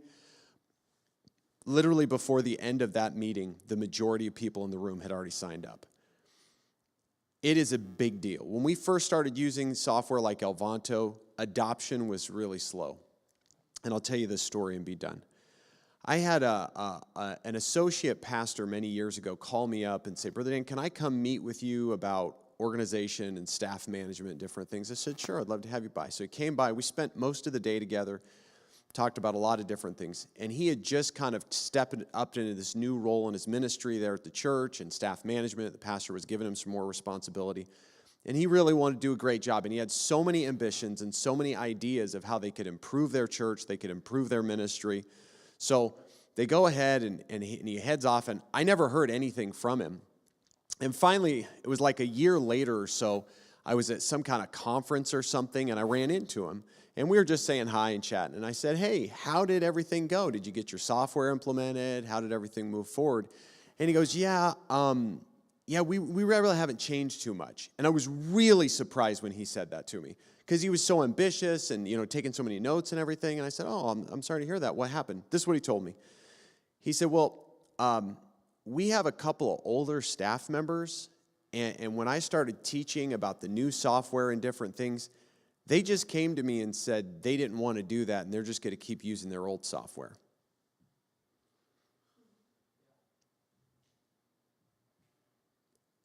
I so appreciate your willingness to follow leadership and to adapt with whatever software I throw at you this week. And we don't do it lightly. We do not. And our adaptation to software not only didn't save us, but had a huge positive impact through COVID. It is leading us forward and saving so much time. And I mean this, I really appreciate it. When he told that to me, I was dumbfounded. I thought, and I guess it could, and I guess maybe it even is, but I thought, I've never seen this in our ministry. Lee Prouty, she's been doing our missions for countless years, and we've changed some of our software and our updating a couple times on her, and she has never resented it. She always says, okay, there's this new system. You got to teach me. How am I supposed to use this? Now, we may be out at her computer every single week for a month reminding her how things go, but she's game to do it, and I appreciate that. This is the world we live in. This is the day and age. We're not doing things frivolously, but these are critical components. Significant incident reports, attendance, and again, I want to just circle back. Brother Dan, why all this bureaucracy? So that we can get this stuff out of the way. It is taken care of. We know our policies. We don't have to worry about, am I going to get sued if I do something wrong in the nursery? All of that is taken care of. So when you show up, and I love this, you can sit on the floor and open a book or be the horse. I don't know if we're allowed to do that or not. And whatever, and just enjoy your ministry. Your life is having a positive impact in the lives of other people. And this is my personal philosophy, and you don't have to agree with it. You really don't. I don't have 20 Bible verses to give you. But this is how I feel in my heart and have since I worked in youth ministry many years ago. No matter what happens to these kids when they grow up, no matter what decision they make, they're our kids. They grew up at least partly in our church, and our kids. We got kids who left our church many years ago, haven't looked back, haven't talked to God, haven't talked to us. The last I heard, haven't done anything. Still pray for them on occasion. And if I saw them tomorrow, I'd hug them. They're our kids. They're our kids, right? We don't abandon them just because whatever. Now, having said that, not too long ago, I went to pick up some parts, Napa Auto Parts over here in Federal Way. And I went in, and I got greeted by one of our old bus kids, Nick Bell. Anybody remember Nick Bell? Nick Bell, man, I'm telling you what, he was an interesting guy. He showed up, man, he would smell so bad. I mean, he would curl your nostril hairs. It was bad. And I remember one time, Nick got on the bus. I was driving the bus. Nick got on the bus, and man, he just had an extra smell that day. And he goes, yeah, man, I wrestled with my dogs this morning. He had been out in the yard building a sweat, wrestling with his dogs. To this day, Nick Bell smiles when he sees me. He knows we love him. Now, I wish he'd come back to church, and I keep talking about it, but he's engaged. He's got this job. Nick belongs to us, right? We never gave up on him. He may make other decisions, but we never gave up on him. So please don't think what you do isn't important, right? That what we do is building the future of faith, building the future of these kids, and I hope they look back when they're teaching these kind of things and say, you know what? We got to do what was done for us. Instead of like a lot of us saying, we got to do something different that was done for us. We got to blaze a new trail here. So hopefully you feel that way. Brother Andy, do you want to come and close? You want to wrap it up in prayer? What would you like to do? I want to say how thankful I am for Brother Andy and Miss Yulia's ministry and their willingness to step up. There's a reality about our ministry, and I'm so thankful that our church feels in my heart, and for the people I spend time with, feels unified in this reality. God is continuing to expand the ministry of our pastor. And I don't even know that he's always excited about it. He loves being here and loves doing what he does.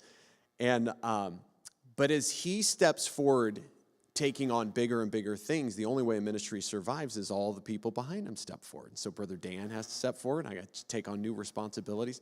And as I step forward, I got other people with me stepping forward. And our children's ministry has really needed a good pastor over it. Brother Andy took the time not only to serve many years faithfully, but also was ordained into the gospel preaching ministry not too long ago, and now oversees pastorally our children's ministry, and I'm so thankful for that. This ministry deserves care. It deserves love. And you know how a church is. This is not a bureaucracy. We're not CEOs. We're trying to care and function as the body of Christ in a way that pleases His. And it wouldn't hurt any of us to just keep in mind, hey, I want to be an encouragement not just to my kids, but to my leaders, right? And I promise you won't pump up anybody's ego. We're pretty far from that these days. So, anyways, thanks so much for being here, Brother Andy. Oh, I'm going to close in prayer. Pray with me. Father, we love you so much, and we thank you for this time. I just want to thank you for these workers, Lord. And I try to be so sensitive to this. I would much rather sit and brag on them and talk about the successes and all the great things that have happened and how many great workers we have. But Lord, that's not going to sharpen us. We got to look at areas of weakness and areas of growth and areas of policy and all of these things. And Lord, if any way we've left people discouraged or anything, I pray you'd help pick them up and help us to do a better job in the future. But more than anything, I pray that these things would land within their hearts and minds and give us a great year in children's ministry. Father, it's always been our prayer that you'd protect our young people. And I pray, secondly, Father, that they would see you through us, that they would learn about the spirit and mind of Christ by the way that we interact with them and we care for them. And Father, I really pray that you'd use us to be that light for them. We love you so much. And Lord, we know that children are an heritage of the Lord, and we want so much to honor you and please you with the way we work with them. And I pray all of us would be a little bit sharper today in our ministry because of these things. We ask all these things in Jesus' precious name. Amen. Brother Andy, why don't you come close us up? All right, I understand we're just a few minutes late here. It's 12:08, but I still want to make sure we give our ministry leaders time if they need to make any specific recommendations to their workers and any kind of comments or things that they would like to make before that. So Mrs. Smith for any for your nursery workers. If there's anyone in nursery who needs to talk with Mrs. Smith, she will be having a short meeting over here in the front of Matthew. So please check in over there. I understand we have couples who are in nursery who are also in Sunday school, so you may have to split and try to get that covered to make sure you get all the information here. But Mrs. Smith will be down here in the front. And then bus ministry, I know you need to get your flyers and meet with each other before you head out. You'll have the back of Matthew here, and the flyers are upstairs across from Mrs. Smith, Miss Shauna's office. So feel free to go grab those, and bus will meet here in the back of Matthew to go over that. And then Sunday school, we'll have you right up here. Yes, what's that? I can't. Yes, and yes. I'm sorry. You're at the end of my list here. I'm almost there. And then over here, up here in the front, will be Sunday school. So Sunday school workers, please check in with the Gendros up here. They just wanted to have a brief check-in with you on the curriculum. And then children's church, like last year, right over here in the front of John. And then again, please check in with Miss Shauna before you leave today. And then ministry leaders, obviously, let's be mindful of the time with that and try to keep it brief. But if you have not had an account set up with Breeze and need to sign up for that, please check in with Ms. Shauna on your way out. Again, these things are super important for us moving forward. We need as many people to be online and connected as possible. So thank you, everyone, for being here. Please, you are dismissed to your ministry leaders for a brief meeting, and then you can check in with Ms. Shauna if needed. But thank you for being here today.